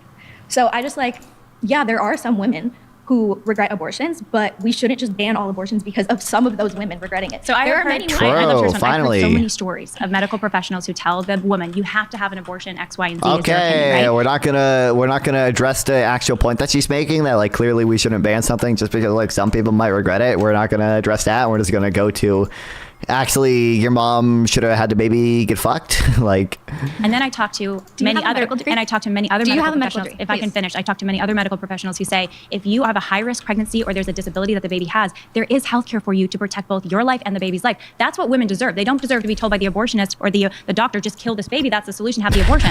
So we can do better for both the mom. She has to separate the abortionist from the doctor. And the baby. Dr. Anthony, just as an example, Dr. Anthony Levatino, he worked with tens of thousands of high-risk pregnancies in upstate New York, dealing with these very high-risk pregnancies. He said in the number of pregnancies where we had to do an abortion was 0. Sometimes we would have to do an early delivery, but we would never have to intentionally kill the baby to deal with the health risk for the mother. Medically necessary, right? Correct. And so as an example, your friend, right? You said you had a late-term abortion because her baby had a health issue. Never. What's your definition of medically necessary here? Like, technically, I'm sure like there is, another option or whatever, but like if those other options are significantly less safe and like the abortion would be safe and save your life or whatever. Like, I'm no doctor, but I feel like that could fall under the bucket of medical necessity. I don't know how it's technically defined, but to die, and then otherwise she would have an issue. The doctor, and my, Dr. Anthony Levatino as an example, could have done an early delivery to give that baby a chance at life instead of intentionally killing that baby in I don't understand how you can sit here across the table and tell me what who fight for both the life of the baby and the mother. You can't tell me what my best friend's mother could have had an abortion, a process that's a real concern in her life, despite the fact that she's a drug addict who well, no, she wasn't saying. What do you mean? Her point was that she didn't regret her abortion. Was that not her point? Because Leela was like, "Oh, a lot of women regret her abortion," and she was like, my abortion wasn't important for me, and I don't regret it because I have all these other issues going on that made it so that like I couldn't, have a child or whatever." But was it not her point, or? Oh, they don't get to speak on behalf of a hypothetical child to get. Yeah, sure. Well, thanks for the follow. I'm Sappy. Welcome. Better medical care than what she was told. That it was unfair and wrong what she was told. And she wasn't given a choice. She was given a choice. They told her you're going to die. They told her you have to have this abortion. That's what they told her. Informing her medically, she cannot deliver children if she had not had that abortion. Did you know that? So why do you think that she should have a just to be clear, in a late-term abortion, you have to remove the baby, right? Yes. And what is the difference between a late-term abortion where you remove the baby dead and an early delivery where you can remove the baby alive? One is an abortion and one is a life-saving act. I mean, I'm no doctor. She isn't either. Okay, to be clear, she doesn't know if there's a difference between those things because she's not a doctor. Now, I'm not a doctor, so I don't know if there's a difference between those two things. I could imagine, I could guess that the reason abortion might be safer is because they go in and they don't have to induce labor. They can just anesthetize you and then go in and cut the baby up and suck it out, and that might not cause as much trauma or whatever as inducing labor and actually pushing the baby out. I could imagine that being the case. I don't know if that's the case because I'm not a fucking doctor, and neither is she, but what she deserved was a life-saving act for both her and that baby, and an early delivery could have been what she needed. I agree because she wanted that child. However, and that's why it's devastating that they told her that. But it's wrong that they told her that. No, but they were right. No, how can you say that when there are because I know this medical? How do you know if they were right? What do you mean? I mean, she didn't answer whether or not she has a medical degree, but she's not a doctor. What? Medical professionals who say that abortion is not medically necessary. It's not my opinion. It's thousands of medical professionals who say that. That's time. I appreciate that, but you're not a doctor and you weren't her doctor. There's thousands of medical professionals who say you can care for both mother and baby. That's fine, but it's you. Can doctors be wrong? Doctors can be wrong. Could her doctor have been wrong? My next claim is abortion cannot be justified under any circumstance. In your beta, what's up, Phil Jones? Real. Hi, good to meet you, Lila. Nice to meet you. What was your name? Mason. Mason, nice to meet you. Okay, under any circumstance, so I can't wait to only go over the most edge case extreme scenarios and never actually engage with the philosophical question of what should we entail moral rights to, okay? We're never gonna get there, okay? So a couple things. First, correct me if I'm wrong, I'm going to make a lot of assumptions about your organization. I don't know the specifics. But when you say alternatives to abortion, I assume that you're saying philanthropic, assistance when it comes to helping people with pregnancy or start families. Is that true? Yeah, promoting options that are not killing the baby, basically. So okay, well, that could be without that moral language, the baby, adopting the baby. Yeah, and I think that's valuable to a lot of people, especially if they don't have the economic means in order to start a family. So I want to commend you on that. Yeah. When it comes to the policy proposals that you propagate as an organization, I would say that those don't help anybody, especially when it comes to just adding punitive measures. Are you familiar with our policy proposals? Because we support making birth free. Do you support making birth free? Yeah, I think that'd be great. Do you support access to contraception? We support more cash credits for families. Wait, they support making birth free? What? Bro, you're in favor of socialized medicine? What the fuck? Kids so that they can invest back into their families and take care of their kids. So part of what we do on the public policy side is smaller than money. I won't just criticize all of the policies then. I'll specifically criticize the ones that are punitive measures against women or against doctors who are facilitating this type of reproductive health care. That's not something that's going to help people. Here's a question for you. Unfortunately, and I'm assuming that there's a lot of ideological similarities with a lot of other conservative movements.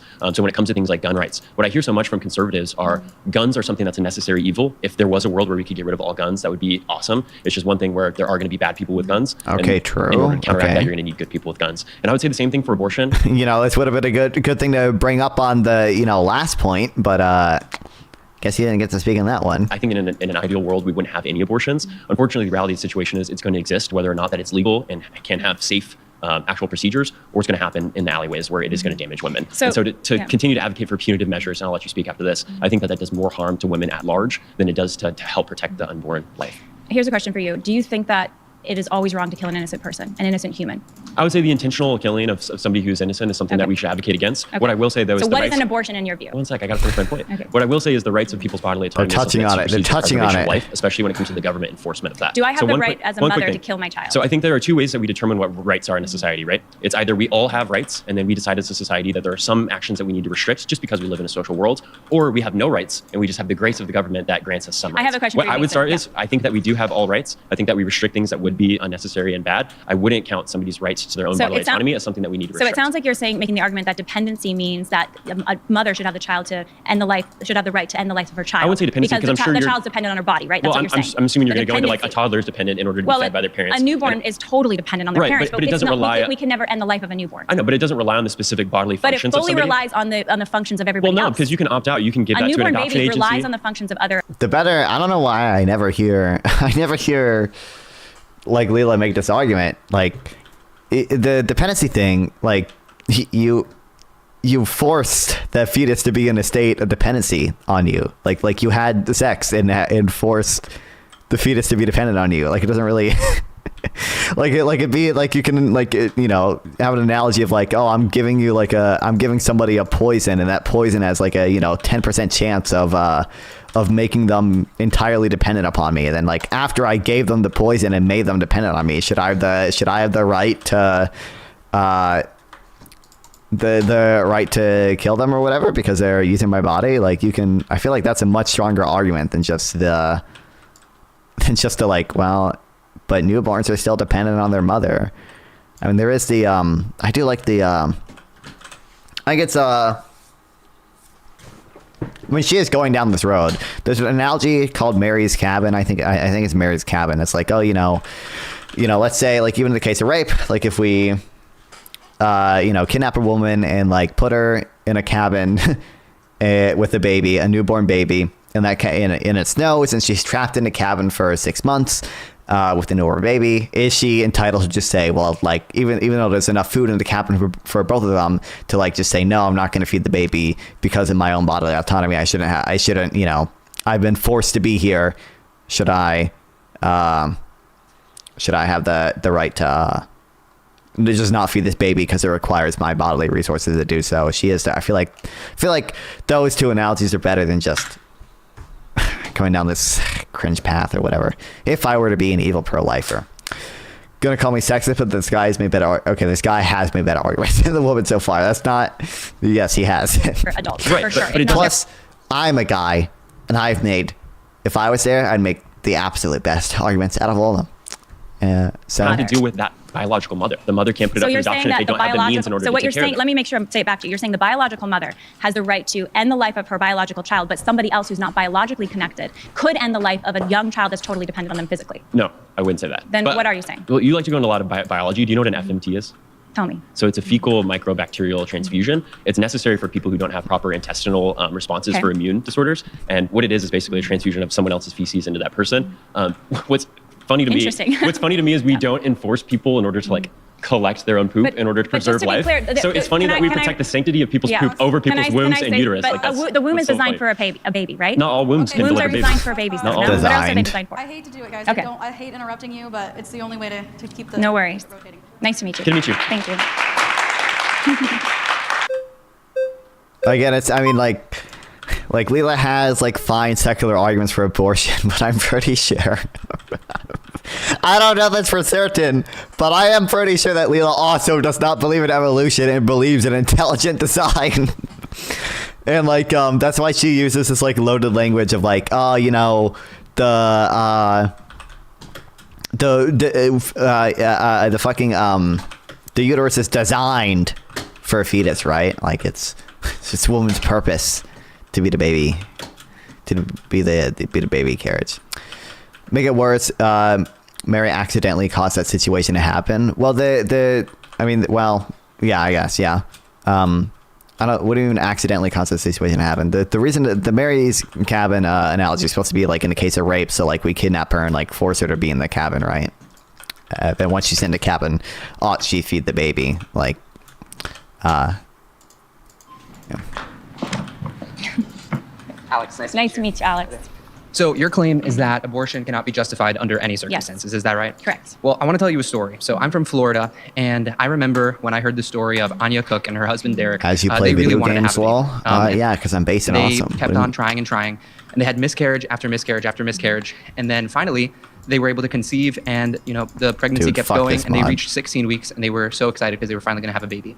And they went out for dinner to celebrate it, and on the ride back home, Anya felt something going down her leg, and she said, "I really hope that's not what I think it is." But it was, and it turned out that her water had broken. She had to go to the emergency room, and they turned her away because even though the pregnancy was completely not viable, and the doctor said, you're going to lose your baby without a doubt 100%. But if we give you a procedure right now, it would count as an abortion. Listen, if being a beta is playing video games and watching YouTube, I am the biggest beta out there, and it's based. Abortion under Florida's 15-week abortion ban. This isn't even when they went to the 6-week abortion ban in Florida. This was when it was still 15 weeks. They said this because you're 16 weeks, that would count as an abortion. We could go to jail. We could lose our medical license. We can't operate on you. So she had to go home with her stillborn baby that she had been so looking forward to having still inside her. And the next morning she felt so sick. And she said that she thought she was going to die, but she wanted to get her hair done first so that her mom didn't have to get her hair done. So while she was at the hairdresser, she felt like something was going to happen. So she got out of the chair, went into the bathroom, and that is when she saw her baby. And she had to call her husband in, and her husband took care of her. And then she was bleeding out all over the floor, everywhere. She ended up losing half of the blood in her body that day. They operated on her for 8 hours, and Derek and all of her whole family was there praying for her the whole time.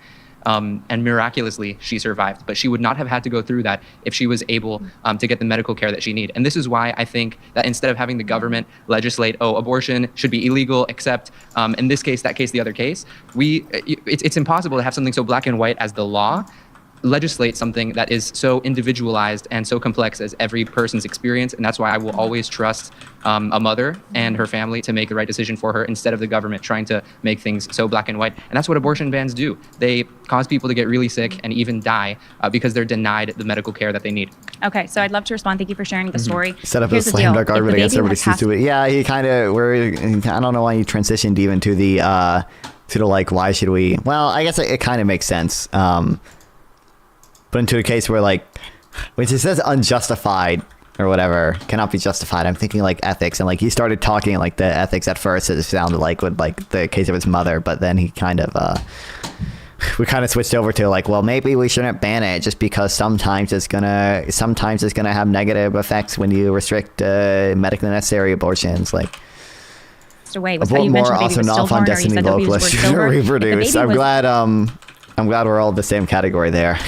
Don't worry. We listen, okay. Well, We'll get the non-fun dating show eventually. I'll prove you all wrong. I'll prove with my amazing Riz, okay? Well. Was dead. If this was a miscarriage, the baby was dead. It was medical malpractice for the emergency room to turn her away, and she would have had a lawsuit against them. In any pro-life state in the country, any kind of care for miscarriage, to complete a miscarriage if the baby has passed away, is completely legal, and that's actually written in the books. So I think that's a really important point, that medical malpractice unfortunately does happen, and that could have happened in the case. Abortion bans actually cause doctors to have to do medical malpractice. There's a lot of narratives out there saying that, but that's inaccurate. Just to justify. I don't know. You tried to say Malibu. There are thousands of medical professionals, including many in pro-life states, who say we are able to do miscarriage care. We're able to deal with the baby pregnancies was still alive. Completely She was under the pro-life her water law. had broken, but her baby was doomed. It was gonna die.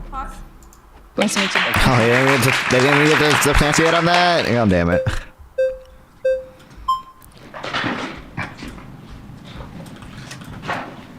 Hi, my name is Dana Peladon. Dana, nice to meet you.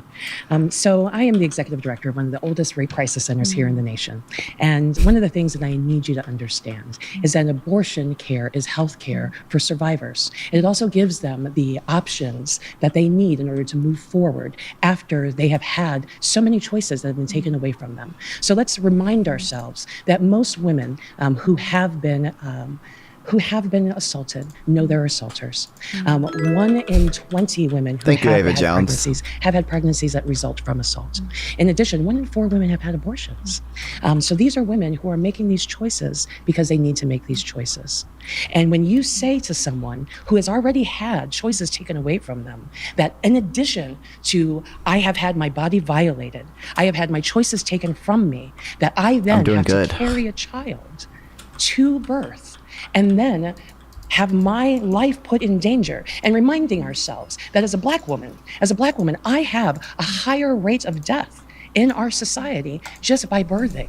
So I'm putting my life in danger. I don't think, I don't remember the controversy over that. I don't think that ended up being true, because I think that was brought up. Oh, I think that was brought up in it might have been the hearing for the Justice Brown Jackson. And I think it was, I think her claim was if we place black mothers with black doctors, they seem to have a lower rate of death from giving birth. But I'm pretty sure that ended up not being true, but I don't remember. I don't remember the controversy over it. Just to carry a child that has resulted from an assault. So you cannot tell me that there is no circumstance where I don't make that choice for my body and for the tissues that are in my body. There is always a space for me to make a choice for what is going to happen to my body. I'd love to respond, if I may. First of all, we are aligned that is absolutely horrific. We're aligned on that. And part of the work at Live Action is we do interview survivors of sexual assault, and we talk to survivors of sexual assault as well as children conceived via sexual assault. That's part of their story. Fuck this stupid and we're aligned that it's absolutely dude. Horrific. Where it sounds like we're not aligned is that I don't believe that 2 wrongs make a right. That if there is a horrific act of an assault, if I may just explain my position here, if there's a horrific act of assault and a pregnancy results, a new life is conceived, that ending that new life, giving that new human being the death penalty so what has happened? The death penalty is that there's been a fertilization of an egg. If I may finish. So as an example, my friend Rebecca Kiesling or my friend Ryan Baumberger, 2 amazing people, conceived in brutal ways. And they go around and they say, I was that embryo, I was that fetus. It's not. I was that thing, people conceived in brutal ways. And they go around and they say, yeah, they did that. That's a weird way of censoring it. They didn't just get the audio, whatever.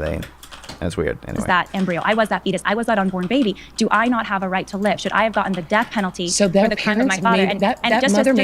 One more thing to say. That mother made a choice. Well, that mother made a choice. I, as a person who has been assaulted, then get to make that choice for my body. And that's the difference. I can see the chat. Actually, the difference is I get to choose what happens to my body because I didn't get to make that choice with that assault. I didn't get to make that choice. Art, that's crazy. But I do get to make the choice with what happens with that fertilized egg, and that is a problem. Okay. Let's go. Are we gonna finally get to hey, maybe I don't care what you are right now. No offense, but I don't even have enough money to afford that art. Plus, I already have fucking twerk break. Okay, why do people think I need art all the time? What's this thing? Oh, we're finally gonna get to should we entail moral right to a fertilized egg, or maybe there's something more complicated there? We finally gonna get there? Are we gonna avoid it somehow? Let's see. 10-year-old child who didn't have a choice about what happened to her body to then say you must carry that child. That was absolutely horrible. Post-birth abortions are better than your twerking break. Real. Until you give birth. That is unconscionable. If I can respond with a couple things that are really important, I think. First of all, Rebecca Keesley, my friend who was conceived, her mother tried to have an abortion. It was illegal and she couldn't access one. So she ended up placing Rebecca for adoption. And Rebecca goes around and says, what about my right to life? And she ended up meeting with her mother years later, and her mother said, I'm actually glad I wasn't able to end your life. And I'm glad for Rebecca's mother. If I can just finish, one of the key things that we need to acknowledge is that abortion isn't something that's going to heal. Abortion does. Abortion does. I'd love to respond to you. I'd love to just have a moment. Abortion can add trauma. It's another act of violence. It does not add trauma. There is no evidence that abortion adds trauma. If I may respond. Oh no, she's gonna cite no, don't say that. She's gonna cite the studies again. No, don't say the evidence. No. She does this for a living. Obviously, she has all the studies on hand. What do you mean? No, don't say it. No. You ever watch Cousin from Trisha Paytas? She has a kid. She has kids now. Yeah, I have seen. I am familiar with Trisha Paytas. Yes, I know. With IDF pilot base. This point where I tap out and up ran out for the day. Thanks for stopping by, Maida. Appreciate it. 200,000 Medicaid patients, women, 150% more likely to commit suicide for those that had an abortion. Those that gave birth. There is no psychological evidence. There have been a lot of studies that have been done that show that abortion can be profoundly traumatizing. There is actually correlation to the trauma of having to carry the birth to term. Wait, you know what? I didn't even think of that. Yeah, you know what? The people who get abortions are probably also more likely to have been raped, right? And that probably increases the risk of suicide. I didn't even think of that. That's another. I don't know I would assume the studies try to factor that in and find causality. I don't know though. It didn't seem like that one did, at least. Considering it also found that they just experience more violent deaths generally, not from suicide, and there's no clear mechanism by which they would experience more violent deaths, and there at least is a plausible mechanism for causing suicide, but yeah, causal inference is my passion. In relation to the trauma of the stigma I think early of delivery abortion might be the right decision, because keep in mind, what is an abortion? It's the forced birth of a dead fetus or embryo. An abortion is the forced birth of a dead baby. An abortion is an actual medical procedure to remove tissue from your body. Want to react to your own debate with Fabian Guy? Which one? I have 3 of them by now, or 4 of them by now. I think 4. What kind of tissue is being removed in an abortion? Fetal tissue. Of what? Of a what? Of a fetus. Of a fetus. And what is a fetus? Seems you know nothing. Why you even here? Because I'm a beta. Is that what you want to hear? A fetus could grow to be a live birth. So is a fetus alive? Not necessarily. If the fetus is dead, why do you have to have an abortion? Well, you have to have an abortion to remove the fetus If the from your fetus body. is already dead, I have no problem with removing a dead baby. As you saw with the baby's alive. I think her definition of abortion bakes in a lie, right? I think she'll define abortion as the intentional killing of a viable pregnancy or whatever. We're just gonna ask the easiest question ever. It's so easy. Do we care about life? Do we entail rights to life? The answer is obviously no, because she doesn't give a fuck about animal rights. Okay, she doesn't. Obviously doesn't. Obviously, there are brain dead people who we could, or who, there's a whole dialogue tree past the brain dead point. I was just say actually brain dead is dead because it's the permanent cessation of whatever. But you ask about life, she's like, no, I don't give a fuck about life. We don't care about a tree just because it's living. And it's okay, but human life. Well, do we really care about human life? What about a brain dead person? Why should we entail rights to something that is something that has human right, or something that is human but is not actually sentient and therefore can't suffer in the way that we usually care about in morality? What if we had a situation where there was an alien race that was exactly as sentient or even a higher level of sentient than humans were? Should we give moral rights to them just because they aren't human, but are still have a higher level of sentience? Yeah. What is the fetus alive when you're doing an abortion, an elective abortion? So sometimes the fetus is not alive when you do an elective abortion. So we would agree that would be a miscarriage, and we are no, if the absolutely baby not. has already passed away. Absolutely not. So because just to be clear, times I am only against an abortion that is intentionally taking the life of an innocent human. Thank you. People too, so.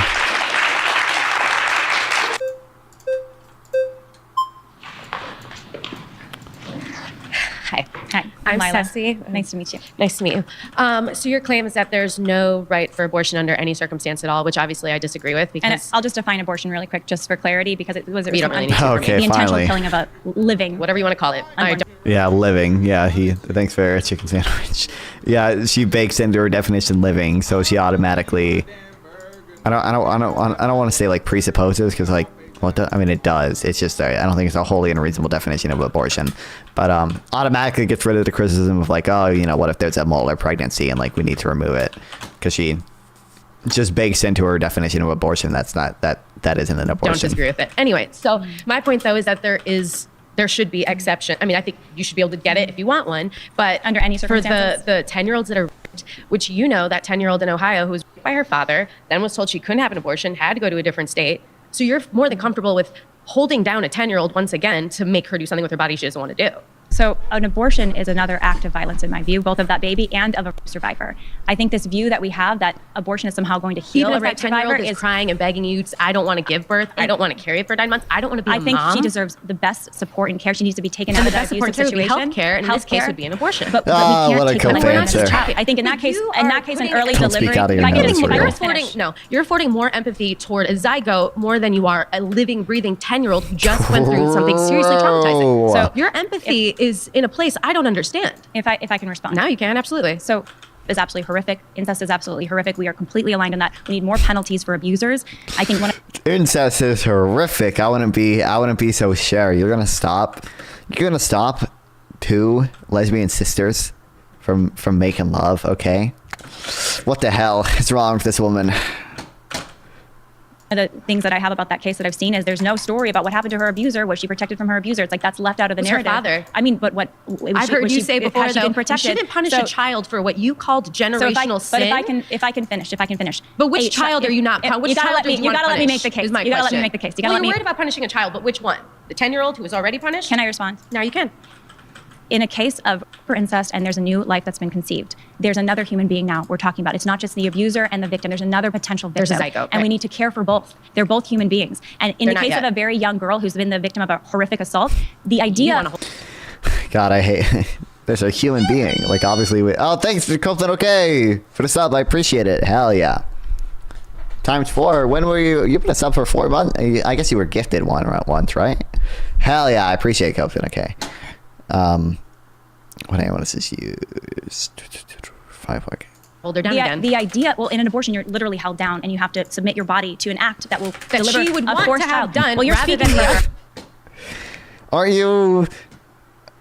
I mean, I don't know. I mean, first of all, like it's a procedure that you consent to, so like you're consenting to being held down. Like I obviously. I mean, I guess they can't be moving during an abortion or whatever. I thought it was I thought like prior to 12 weeks or something or 15 weeks or something, you just like you can just take a pill and then like it'll the baby will die and eventually you'll like deliver the dead fetus. Or so level, yeah, I know, yeah. And then like past that, I thought you were anesthetized for the other ones where like they have to like tear the baby apart, rip it into pieces and murder them. But maybe not. I am an expert on the fetal anatomy. Why am I saying my understanding? I am right because I am the ultimate woman. I am the knower of all women. You're speaking for her right now. We're talking about the 10-year-old who wanted to get that abortion. But the point here is that there are human rights now in play for an unborn child and a born child. They both have rights. And I think the medical care is very key, as well as the counseling and the support that she deserves. And probably an early delivery would be what would be necessary to protect her health and to make sure that the baby would have a chance to live. But at the end of the day, you don't give the death penalty to the baby because they were conceived by a rapist, because their father is an abuser. We don't even give the death penalty in this country to rapists. Were you aware of that? My question for You can't even get the death penalty for. Why would we be okay with giving the death penalty to a child because they're conceived by rape? It's not a child. What are they? It's in a your view? zygote. It's What an is embryo. what it's is a an fetus. embryo? What is and an I'm not embryo? going to get into the science behind it because the thing You don't now think the science is matters? not in this kill me. argument right So now. you don't think that there's come no- on, come on. You're touching on the only relevant question of what we entail moral rights to. Right right for an abortion for any reason, but that's there because definitely are. that's like because, Nancy Davis in Louisiana, who her child was going to be born with a crania, meaning without a skull. You thought, and you said this to her, you said, I think your child should have died in the loving arms of their parents instead of at the tools of the abortionist. Now, this woman was going to give birth to a child that will die within minutes of being born. So you're not bringing life into the world. Do you know what abortion procedure would have been done on her like baby? Do you know what abortion procedure would have been done on her baby in a later term abortion that she had in the second trimester? Emergency abortion. If I can just complete my sentence here. Either there would have been a lethal injection of that baby to kill that baby, or that would have been a live dismemberment of that baby. Those are the abortion procedures used in the second or the third trimester. And you don't think either one should have been? But you support that? Do you support that? Thank you.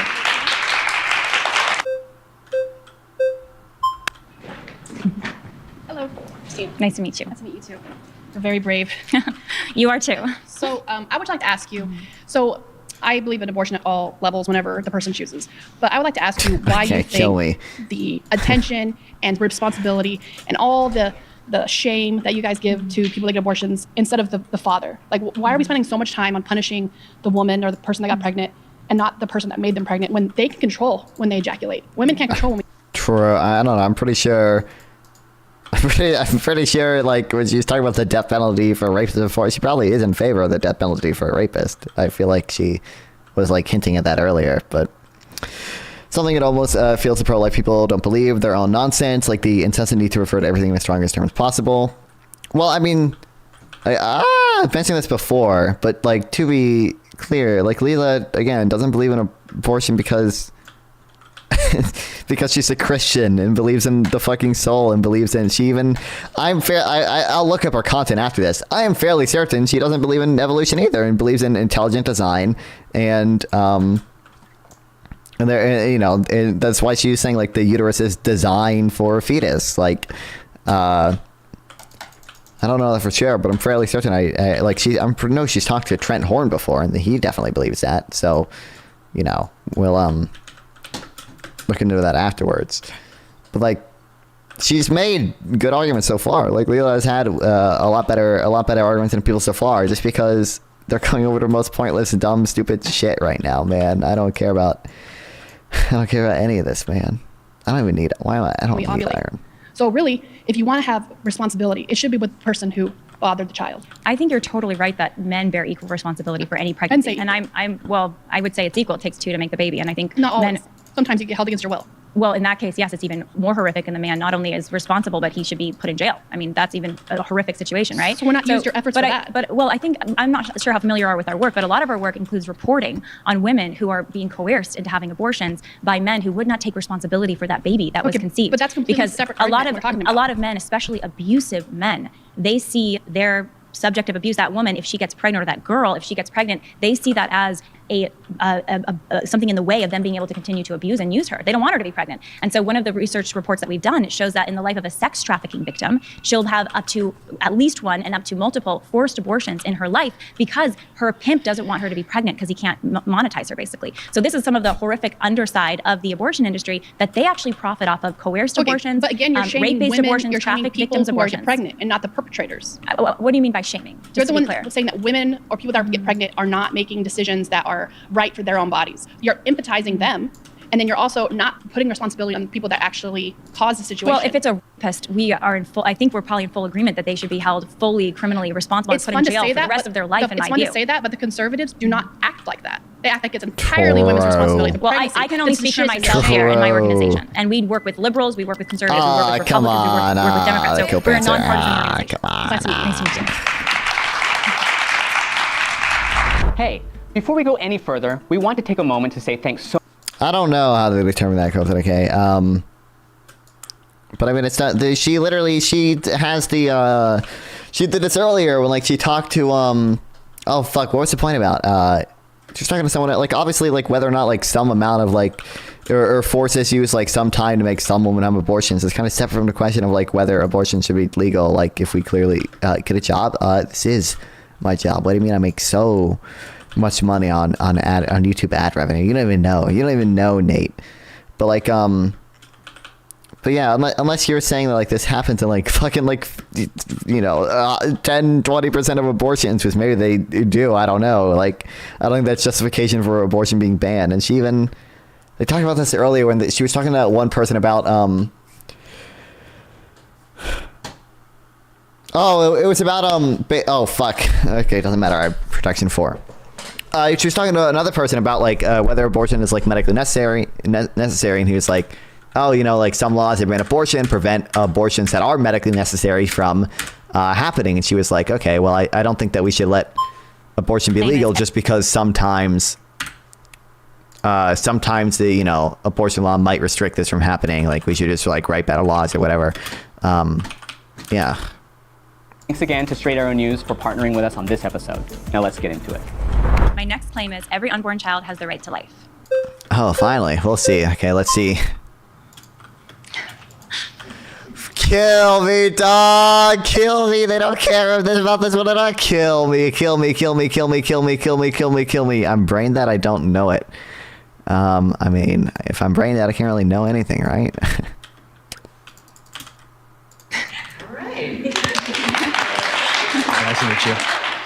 What's your name? Adam. Adam, nice to meet you. Likewise. So when you say a child, I feel like you're kind of like preemptively loading the prompt with a lot of emotions. A child implies a person, and I don't believe personhood begins until around 22 weeks of gestation when, if you want to get into neuroscience, the thalamus connects to the cortex, and the brain finally has a capacity to support a subjective experience. So why do you think that a fetus at 10 weeks, 8 weeks, for example, that has no capacity to be self-aware, to experience pain or anything else, should be valued equal to the bodily autonomy of a woman? Okay, so a few questions for you to get to answer that. Yeah. Do you believe that a human fetus is a human? It's a human, yeah, sure. Okay. Yeah. So your argument is that some humans don't Destiny have human rights. Unironically, probably like. Sure. This is getting into semantics, like the colloquial way we use the word human versus maybe a more scientific way. So obviously, a fertilized egg and beyond has human cells. The question is, when we talk about protecting that life, when does it become on the same level as the life of the mother who has bodily autonomy? And the answer there is 22 weeks, because again, prior to that, there's nothing. The car is on, but there's no driver in the car, and you don't apply traffic laws to an empty car, right? There has to be a subject present. It can't be a something. It has to be a someone. So does a newborn baby have the same capacity, brain ability, as a 3-year-old? No. And does it has the same capacity for consciousness though, because the thalamus and cortex are connected. So you're defining human life as consciousness. That's your definition. I was talking to the president of my server, Moxie, about this too. You don't even really have to go like this far. You're gonna say like, I entail, like, you know, part of the reason I believe like killing people is wrong is like people like have the, you know, capacity for like future sentience or whatever. It's like I entail like a you know, the loss of that like future sentience as a like a negative on their side, right? And that's part of the reason why killing's wrong. And you can say like, well, I entail someone with any level of sentience that same right, like they have a right to like their future, right? It's just that in order to have that right, like there has to be an individual subjective experience to be there in the first place. I don't like entail like an individual right to future experience to an experience that doesn't exist yet. So like you can just say like, any sentient human or any human that has at one point reached sentience, I would entail like rights to, and that gets rid of like all these problems and any problems with like, well, what if they're in a coma for 9 months, which I'm assuming she might bring up in a few seconds here as well. Why is that guy calling you a beta? I think he thinks I'm Jewish, and is because he keeps complaining about my nose too. I'm not even Jewish, but I'm pretty sure that's what he thinks. I don't know. He hasn't really substantiated on why he thinks I'm a beta. He just keeps saying it, presumably because he thinks I'm a Jew. I need to ban him. Yeah, the ability to have a subjective experience, consciousness, sure. So if someone is unconscious, are they no longer a human? They still have connections with the thalamus and cortex, whether they're generate. Sorry. I thought she was going to make a good argument. No, she just went right to, well, if someone's unconscious and they're still a human, even though he's already, that wouldn't even make sense with his stance, because he's literally already said he doesn't care about humans, he cares about like subjective experience. Like, brother, you already can see that like a fetus is a human or whatever. Oh my god, dog, kill me. Anesthesia, whether they're asleep, whether if they're in a coma, you would say they're still a human. They still have the neural pathways connecting those parts of the brain. If you're an unborn child before you've developed your brain fully, right? Because we all started life before our brain was developed, right? And then eventually after we develop our brain, we develop more capacities with our brain. But that child, before it has developed its brain, has the natural capacity out of fear. For brain, because that's what banning you just because you're not contributing. I haven't even banned you yet. You're not contributing anything. You're just being vaguely anti-Semitic and like insulting me for no reason, but. kills that child. When you say first. before it's developed a brain, do you mean prior to 22 weeks? Prior to 22 weeks. So, and there are parts of, a lot has happened in the brain activity even before 22 weeks, as I'm sure you know. Sure, but it's not sufficient to support a subjective experience. And but she doesn't even, I don't know why people don't push back. She doesn't care. She they shouldn't make the argument. If you don't care about brain experience, then like, why are you making the argument that like, oh, maybe this happens before 22 weeks? You don't care if it happened, like, you don't care about brain experience at all. You should just fight on whether that's a worthwhile thing to value, and not like when exactly does it happen. Because she supports, she doesn't support abortion even when we know for certain there's no brain activity at fucking 0 weeks at the moment of conception. Like, what do you mean, dog? What's your abortion? Are you missing the word stance? 2 weeks. I would agree a potential life has some value, but it's not equal value to an actual person who has a right to bodily autonomy. If 200 years in the future, thanks to like medical technology advancements, we can safely remove an 8-week fetus from a mother, respect her bodily autonomy, and protect the fetus, I don't think anyone's going to call for abortion in that situation. Like standing. So, I'm not a fucking neuroscientist, so I don't know when fucking fetuses are sentient. I would say, like the thing I gave earlier is like the hypothetical. I would say it makes the most sense to value, essentially, all humans that have at one point reached sentience. That would apply to any a human that has at one point reached a level of sentience, any level of sentience. That seems to get rid of all the issues with like, what about being in a coma? Well, I still entail them with the, there's something, Moxie sent me this like paper, whatever. Because we were talking about this earlier in the Discord server, which everyone should join right now. By the way, ! Discord in the chat, which like you can tell like an individual with the value of like having a future like ours. I wish there was a defining thing, but yeah, like if you're killing someone, you're depriving them of like a future, of like their future positive sentient experience or whatever. I think that argument makes sense, but I don't think it makes sense to entail the like future like ours value to a being that has literally never ever been sentient. I shouldn't even say being, because there's no being. There's never been sentience there. So I would say like a human that is at one point, or not just a human, a being that is at one point to reach sentience, because I care about non-human sentience as well, believe it or not. I would say is what we should entail moral rights to, right? So I don't know when a fetus is sentient. A lot of people say like 20 weeks. I hear other people say fucking 12 weeks or whatever. I don't have a strong position on when that is, but whenever it is, I would say it's okay up to that point and not okay after that point. The reality is, respecting her bodily autonomy typically is mutually exclusive with keeping that pregnancy. So make sure I'm tracking your argument here. You're saying that before this specific moment when there is a certain level of brain development, because the brain has begun certain developing connections before. between brain regions. And why for you is that the level of humanity? Why for you does that give that person level of humanity? Because that includes anyone we'd want to include, people that are asleep, people that are under general anesthesia. And if they have a brain developmental disorder where they're missing part of their brain, and so like anencephaly, for example, and those connections aren't there, would you say they're not a human anymore? They'd still be a human, and like I said earlier, but they don't have those brain connections that you're talking I'm about. talking about personhood versus being a human. Well, that's what I'm talking about too. Yeah. So I'm saying. So I want to be clear with the terms here. When you say they're a human, I'm agreeing that even a fertilized egg is a human, is it a person that should be given equal. So are you saying that a person with a brain developmental disorder, like a significant so developmental like, are you talking disability, about anencephaly, for example? As an example, that they would not be a so person? As I said, this guy, this guy should have been talking the whole time. Okay, this guy makes I am sexist, and this guy makes way better arguments than older woman. Okay, thank God this guy's here to tell a woman how to argue. Okay, yeah, I love how this guy knows it. He knew exactly where she was gonna fucking go. Are you saying someone with a brain disorder is not a human? It's like he knows, like she's referring to like a quote unquote brain disorder where the person is just fucking brain dead. Like, oh, thank God. It's okay to kill that person? Well, no, that's not what I'm saying. Then what are you saying? As I said earlier, when there's why is a non-sentient human not worthy of value? Because they can't suffer. They have no meaningful capacity to suffer. I would say even localists, even you agree that sentient non-humans are worthy of value, right? You agree with that, right? Because we've had like the veganism discussion before, and like you say like, oh, I think local farms would be more ethical, and it's like, well, that seems to entail that you think non-human sentience is also a value. So clearly you value sentience as well.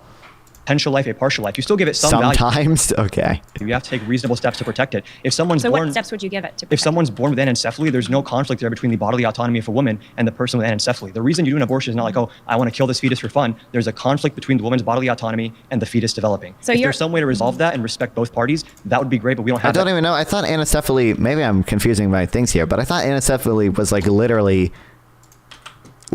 like fucking the child is essentially brain dead. If not like literally brain dead. Maybe I'm confusing these, but no fun abortions. Rigged. To be clear, I am in favor of fun abortions, okay? So long as they are before the fetus has ever reached sentience, but that kind of medical technology. So the public position is that if you are a human, you have human rights, regardless of how developed your brain might be, because some people have severe developmental disabilities, and that doesn't make them less of a human, or they have less. I never said that it does. Well, your argument actually infers that it does, actually, because it's saying that this particular level. How many? God, she fucking sucks, dude. How many times did this guy say, to be clear, I agree they're human. To be clear, I agree they're human. I agree. He had to like go through that like 5 fucking times for her, just for at the end to say the exact same thing. Bitch. Sorry, I shouldn't call women bitch. To be clear, I call men bitches too, okay? But honestly, it's justified here, okay? Bitch, you know his position. You don't have to misrepresent it. Oh my God. Do you support back alley abortions? I don't know what you mean. I don't think like. I was in the during that hippy dippy debate, the Kim Higby guy was like, oh, back alley abortions are still usually pretty safe. It's just the term just came from having to enter the door to the doctor's office through the back alley, and it's still done by like a licensed doctor or whatever, just like illegally. Like I want abortion to be legal so we don't have to do back alley abortions, but I don't even know if back alley abortions are that unsafe. I don't know. I don't trust Kim Higby that much, but I didn't fact check that. So like it could be the case that back alley abortions aren't even like that bad. Of developmental ability that your brain may have gives you which exists by the way in pretty much anyone other than people with anencephaly, and those people usually die in a couple days.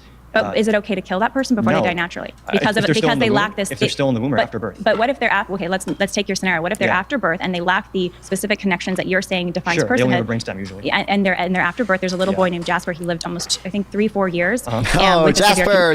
I love Jasper. Yo, keep bringing this guy up forever and ever and ever. Thank you. Yes, tell me about Jasper for the 5 millionth time.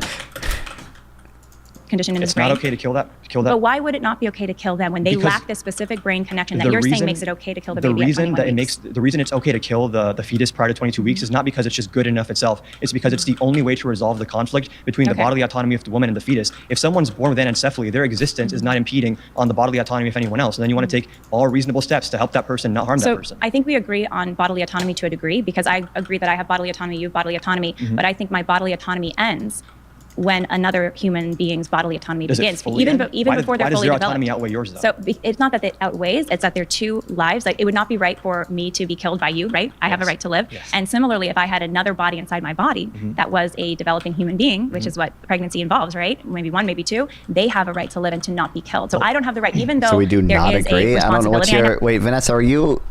I don't know. I have a friend named Ness. I don't know if you're that friend. I don't think you are, but I don't know for sure. What's your position? I don't know. What if a fetus was born at 9 weeks? Would it be okay to stomp on it? If it's not sentient, which, no, I'm not, okay. I don't know for sure. I don't want to start any IRL arguments, okay? I mean, local, is there anything that's not sentient or not just not sentient, but it's never reached a point of sentience, then like, yeah, I would consider them a moral object and not a moral subject. I think that's a way easier defendable position than something that has never been sentient and something that has never reached sentience is a moral subject. I think my position is way more easily defendable, leads to way less bad reductios. It's got to be the better term there. Less bad reductios, less absurd reductios. Now they're using my body to develop. That's how we all behave in our life. But then that child still has a right to not be killed. Parents have natural. Why does that woman not have a right to still have her bodily functions kept intact and have like her bodily autonomy kept intact? When you can deliver the baby, deliver the baby. What is the womb designed for? What is the womb designed for? Like gestation. Gestation of what? The baby. Right. So the womb is designed for the baby. Okay. Nice job. Thank you. Nice to meet you, Adam. Why are they getting rid of this guy? No, you was the best one.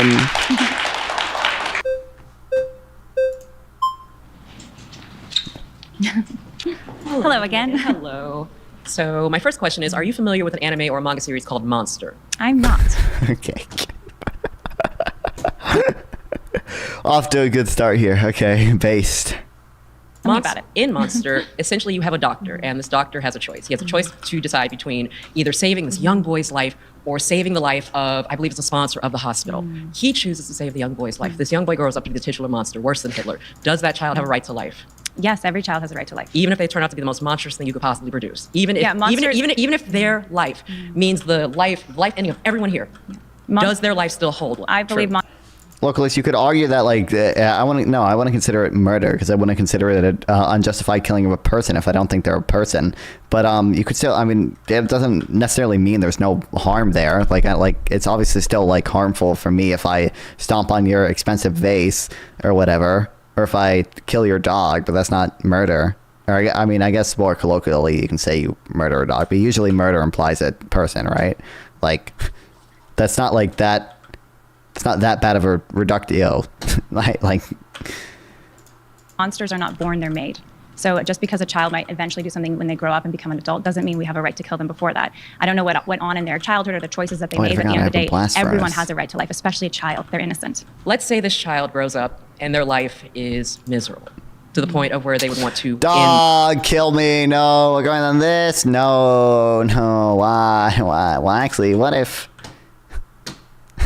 in 10% of cases the abortion saves the child from living a horrible, like, obviously if you think it's a moral subject you wouldn't say it's okay to kill them just to stop them from having a bad life in foster care or whatever, because you probably think that bad life is better than no life. Obviously if you don't think it's a moral subject, then you don't care whether or not they're going to foster care. Dog kill me, bro. In their life, and that's going to obviously leave some kind of ricochet effect. Everybody's going to be desperately devastated by that. Would you say that the parent who believes that is where their child's life is going? Well, I agree, like, fetuses are still human or whatever. I just don't entail all humans with moral rights. Like, I don't know. Does that child still deserve the right to life? Are you saying that if a child is being abused, then we should be in support of killing that child? Then let me be more specific. What would you say to me as someone who is a third-generation suicide?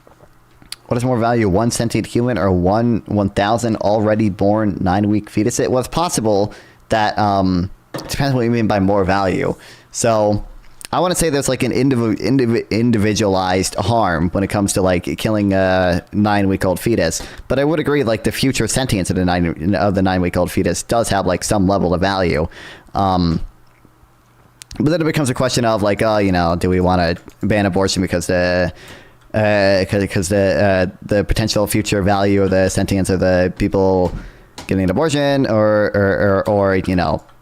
have it be legal and like value the currently existing people and their like well-being over it, right? But I guess local, the way I would say, I don't know which one I would say is more value, but I would say like killing the 9-week-old fetuses or whatever is not any more wrong than stopping 18,000 people from having sex, if that makes sense, right? So like I could agree that like one is, at some point, like the future sentience of all the people would, 10,000 future fetuses would increase GDP more.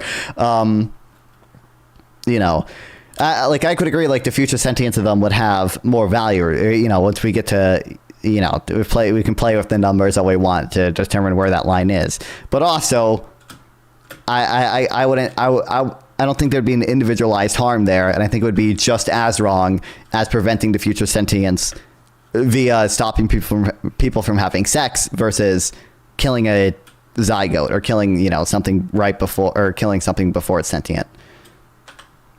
Suicide survivors, my mother, my grandmother, and their lives are miserable.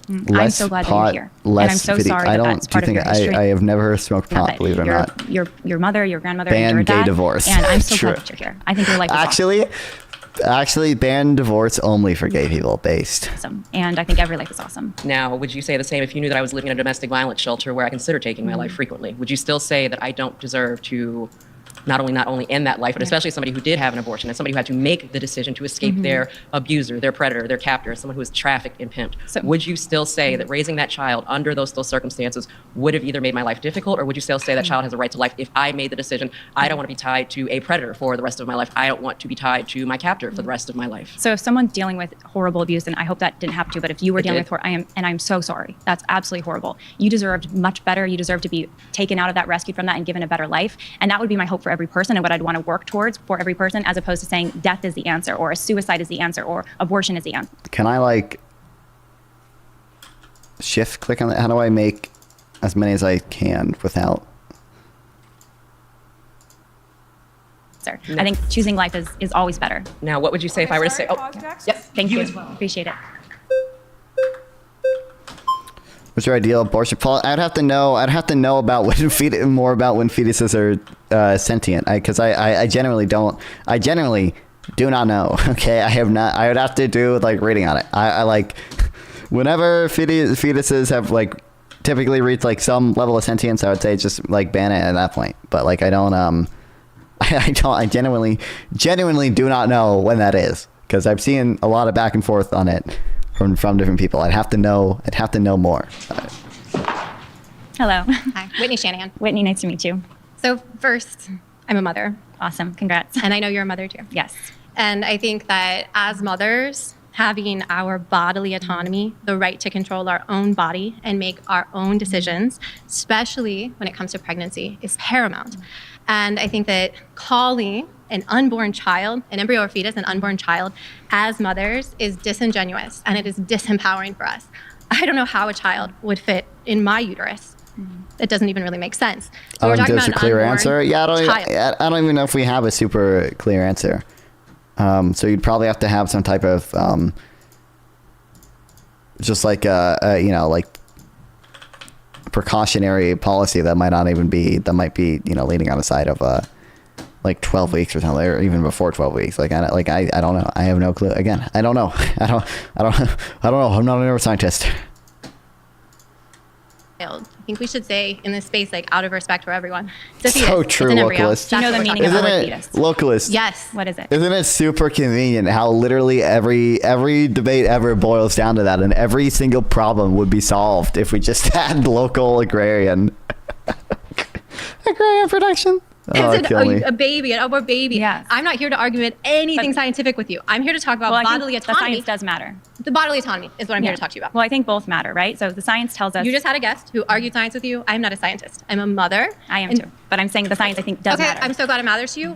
Everyone here has a different reason why abortion rights matter to them. And as me, a mother, and as someone who in a red state, when they were trying to pass a 6-week heartbeat abortion ban, I went into the ER and I was questioned about what I had done to cause a possible miscarriage, because at that time the state legislature was working to ban abortion at 6 weeks and I was 11 weeks. And I was turned away. I was questioned about what I had done. I wanted that pregnancy. I want another pregnancy. I have a child. I want to stay alive for my child.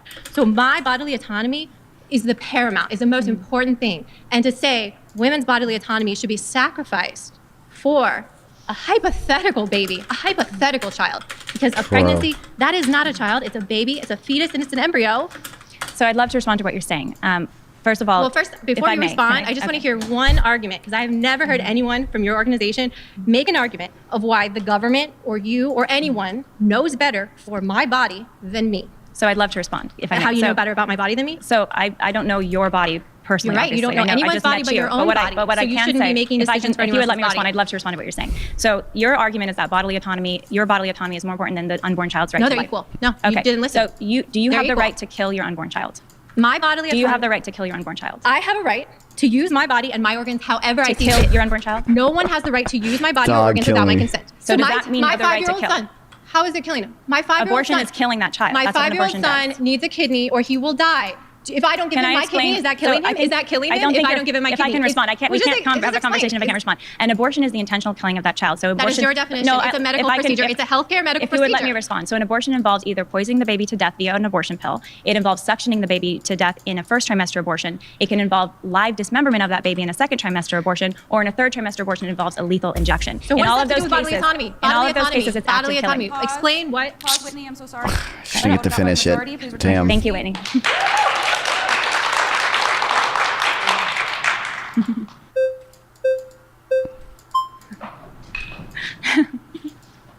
Hello. Brianna, nice so to meet true you. localist. Okay, so I just want to get some clarification on your definitions here. Yes. How do you define a child? What is a child? Okay, great question and great thing to do. First of all, an unborn Why are child. liberals so bad? Yeah, literally only the Destiny viewer was good, man. What the fuck? Child is a member of the human species that is not born yet. Okay, so that would include a child in the womb, or it could include a child that's in an IVF What are clinic. characteristics that are distinct that create the definition of a human? How do you define a human? A human is a member of a human species. So that's under it's the just law. a Yes, under the law of biogenesis. Nice one. So So a human would be the offspring of parents in the same species. There isn't even actually a good definition of species. Biologists disagree about it, right? There's like 5 different. I think there's 5 different definitions of species that all are like differently useful depending on what you're trying to do. Because there are cases where like really I can't. Oh, what the fuck? Like, you know, a donkey and a donkey and a horse can make a mule, right? Yeah, there wasn't even a solid definition of species. Okay, so what is the distinction between a human and other living organisms? And genetically, we might be pretty similar in some ways, but there's some key differences. What is a key difference? The human genetic code is substantially different than any other. Could you say species in maybe the world. a level of awareness is something that distincts us from just, let's say bacteria or plants or other life forms? Yes, we have the ability for reason. To have a conscious experience. Yeah, right. ultimately, human beings have a natural capacity to be able to reason and to be able to choose and love and do things that. To be clear, by the way, she'll probably won't ever say this in this debate, at least.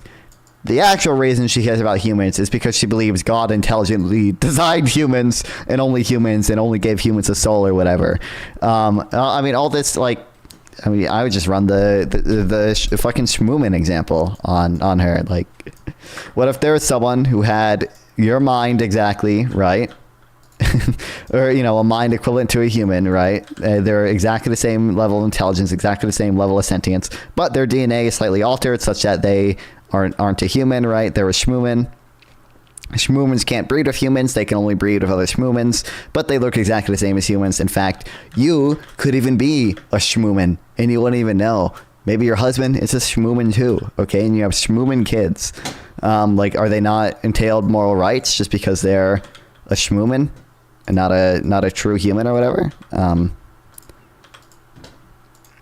That's what I would do. Animals might have some. So you say that's a determinative aspect aspect of a human being. Have. That's what determines a human being, having awareness and a conscious experience. Well, I mean, animals That's have what you conscious just said, right? experience, You but we said have the that. ability to reason. Ultimately, human beings have a reasoning, natural conscious capacity to experience. reason. This is what But makes us doesn't mean distinct from living other living organisms like plants or yes, anything but just like to be that. clear, human So- beings have the natural capacity for reason, but they don't all have the active capacity. So a newborn baby doesn't have an active capacity for language, for reasoning, for making arguments that a maybe adult would. And similarly, we all know that an unborn baby is a human, even though Are the it can't speak blueprints yet, the it can't same reason. as a building? Like, are the blueprints the same as a building? No. This example sounds if you kind of go through and gay. you What, Schmooman? Oh, she's doing the blueprint thing. Yes. See the structural integrity of something that a building's, there's all these pieces that they have set aside. Someone goes and they vandalize that. Would they say, oh, you vandalized? Localist, you realize both sides are using emotion because it's fucking abortion debate. So obviously both sides are going to use emotion. But like this, the Leali's used emotion like a million times over. Look in Twitch chat, bro. What do you mean look in Twitch chat?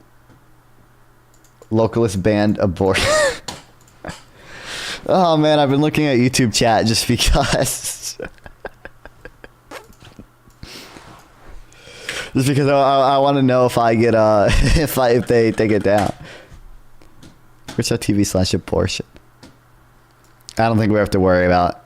I hear what you're saying, but the Banning this analogy guy. doesn't fit because How does it not fit? Because an this is unborn the baby is not a blueprint. Okay, it's not Like, a unborn blueprint. The baby is- genome, all the genetic makeups. Your DNA is a blueprint, but the unborn baby is also made of cells, which are, like you said, the Right, building blocks. but it's of not their human building yet, because you even They're- said yourself that what a are level they of if they're not awareness and human? consciousness is what Cool, defines man. a What are baby. what if they're Which not happens in the human? third trimester, and we see Are that you saying actually that the 90% of abortions occur according to the Gut Macro Institute. Are you saying the in unborn first child's not a trimester. human? Look at this. I'm taking a screenshot of this. I'm an ally.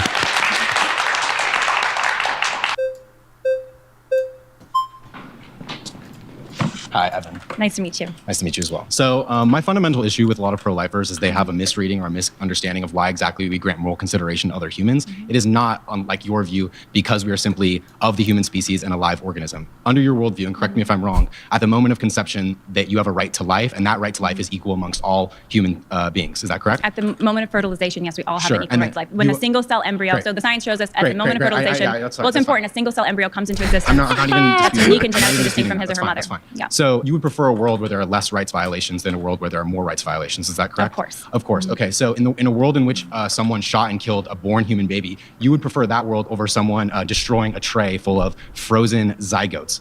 Under your worldview, massive reductio. Let's see how she coped with it. This guy's based and awesome pilled. There are more rights violations happening. A tray of frozen zygotes in petri dishes would be worse under your worldview than a world in which someone shot and killed a born baby. Yeah, can you concede to that? I think we were talking about this sense Can you of concede? Well, come on.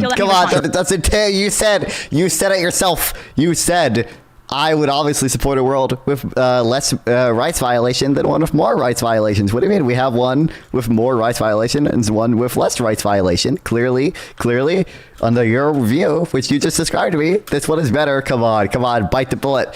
Come on, you have to. Come on, your view entails that. Come on. Oh, let's watch a squirm. Thoughts on the right to repair and how John Deere is screwing fire. I generally I think right to repair is a good thing. Like, I don't think there's many good arguments against it. I think.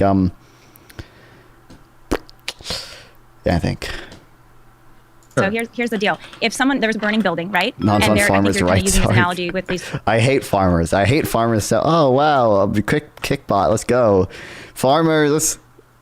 European farmers suck more than American farmers, okay? Because European farmers, the meme of European farmers mobilizing for the worst cause imaginable is true. European farmers literally are against aid to Ukraine because Ukraine, quote unquote, undercuts them on grain prices because, it's cheaper to grow grain in Ukraine than it is in some of the other countries. They're evil. And then we give... there's a little bit of discussion about this when we were talking about the CR, the continuing resolution, the budget bill that Congress was trying to pass, the farming subsidies. We give subsidies to farmers for no great reason. What is there's no point of the U.S. sugar program. It just makes sugar more expensive for everyone else and doesn't actually do anything to benefit us. Tray of babies that are frozen, right? In vitro fertilization babies. Nobody colloquially uses the term baby to refer to human embryos, by the way. Human embryos. Sure, They're human embryos, right? Yeah, that's fine. Or the born baby. Yes, I mean, under the law of familiarity, and also if I was in a household and there was in the first room my son, in the second room some other person, I would pick my son. I'm not asking in the law of familiarity. I'm asking under your ethical worldview with respect to rights violations, which is what we're discussing. It doesn't mean that the embryos are less valuable or that the person in the room that I didn't choose to save is less valuable. This is really important. He's not saying that he. No, are you listening to his question? He never is saying that that it has to imply that. It doesn't matter at all. Obviously, you said that you prefer a world with less rights violations. I'm giving you an example of a world with more rights violation and one with less rights violations. Why can't you just say that you prefer the one with less rights violations? What do you mean? It doesn't matter. I'm not saying that the rights violation that takes place in the other world is any less of a rights violation. He's just saying that one has more rights violation than the other does. Come on. Rights violations. I'm walking back because you're not directly actually responding. I am trying to. If I may. If I want to save, in your analogy, this newborn baby from being shot, I think is what your analogy is, which is obviously horrible, or save this tray of human embryos who are in the in vitro fertilization clinic. Yeah, I would pick that newborn baby. That's not because the embryos are less valuable. So then you just contradicted yourself because you said that you... She's not even... Oh my God. First of all, if she... Depending on how she's saying this, she has contradicted herself. If her position is a world with less rights violation is preferable to a world with with more rights violations, then she has, and she accepts that this, which she does. I mean, presume she has to accept it, that the example, the zygotes, killing the 10 zygotes would be a world with more rights violations, but she would still prefer the world of she bit the bullet the wrong way. Yeah, she did, because she's doing that. Like I'm saying, she said well, I would pick the newborn baby, and I think what she's trying to do there is do like the cope of like, well, emotionally, I would feel like the newborn baby, you know, emotionally. She won't actually bite the bullet on like whether or not you emotionally would do one thing or the other.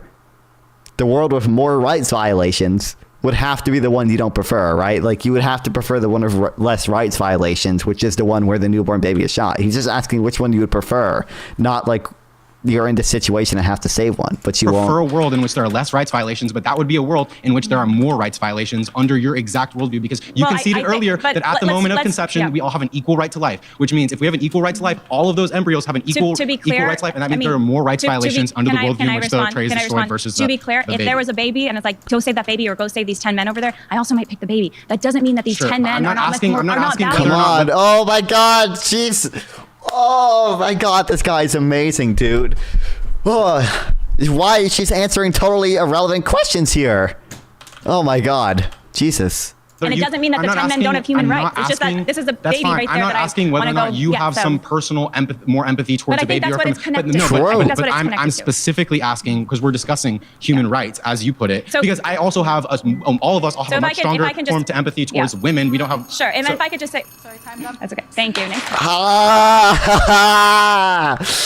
Oh my God, absolute fucking perfect fucking reductio there, man. Oh my God, he humiliated her. Humiliated her. Jesus, I can't speak. Oh my God, that was perfect. Let the men speak more. Oh my God. Oh my God. She wouldn't answer it. She wouldn't answer it. The most she would say is like, well, personally, maybe I would not, maybe I would save the baby, but like she wouldn't actually concede. She wouldn't actually concede on like which world she would prefer. Oh, brilliant, masterful. And like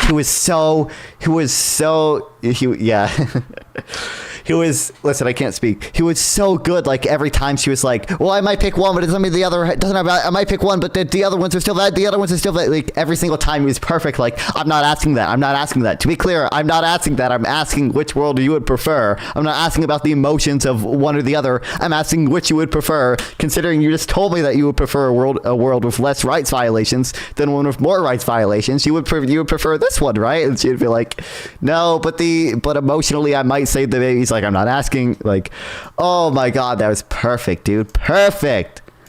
Jesus, amazing. Abortion is unconstitutional and should be banned. Hello, what's your name? Zeke. Zeke, nice to meet you. Nice to meet you. I'm a lawyer, so I'm actually really glad that you brought up the constitutionality. So what do you find unconstitutional about the rights to an abortion? I'm just curious. Well, first of all, the Supreme Court has found in the undoing of Roe v. Wade, that abortion actually is not a constitutional right. Oh, I thought, okay, I was like, the Supreme Court did not find abortion as unconstitutional. The Supreme Court just said it's not an abortion, a constitutional right.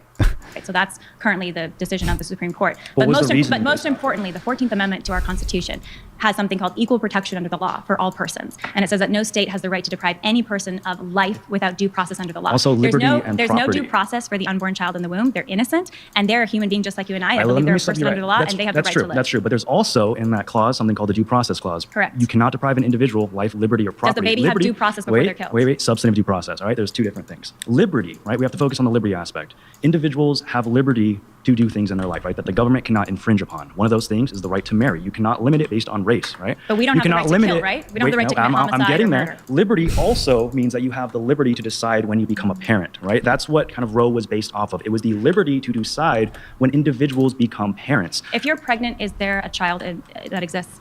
We had this conversation earlier. We're on the legal aspect, right? We're going to talk about Roe. I want to talk about that because that's one of the reasons. Bro, I saw apparently they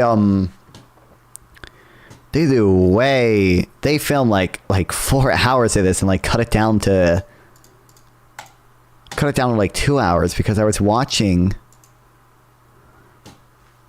Wait, hold on. Still going with dating. You guys are. Or I saw that they posted like an additional 2 hours of the Charlie Kirk thing. So the idea is to make sure everybody gets a seated. Oh no, I remember. It was. I guess this is a mashup of like all three. But yeah, they cut quite a bit of stuff out. The country and 50% taxes are paid by 1% of the country. I always hear this thing of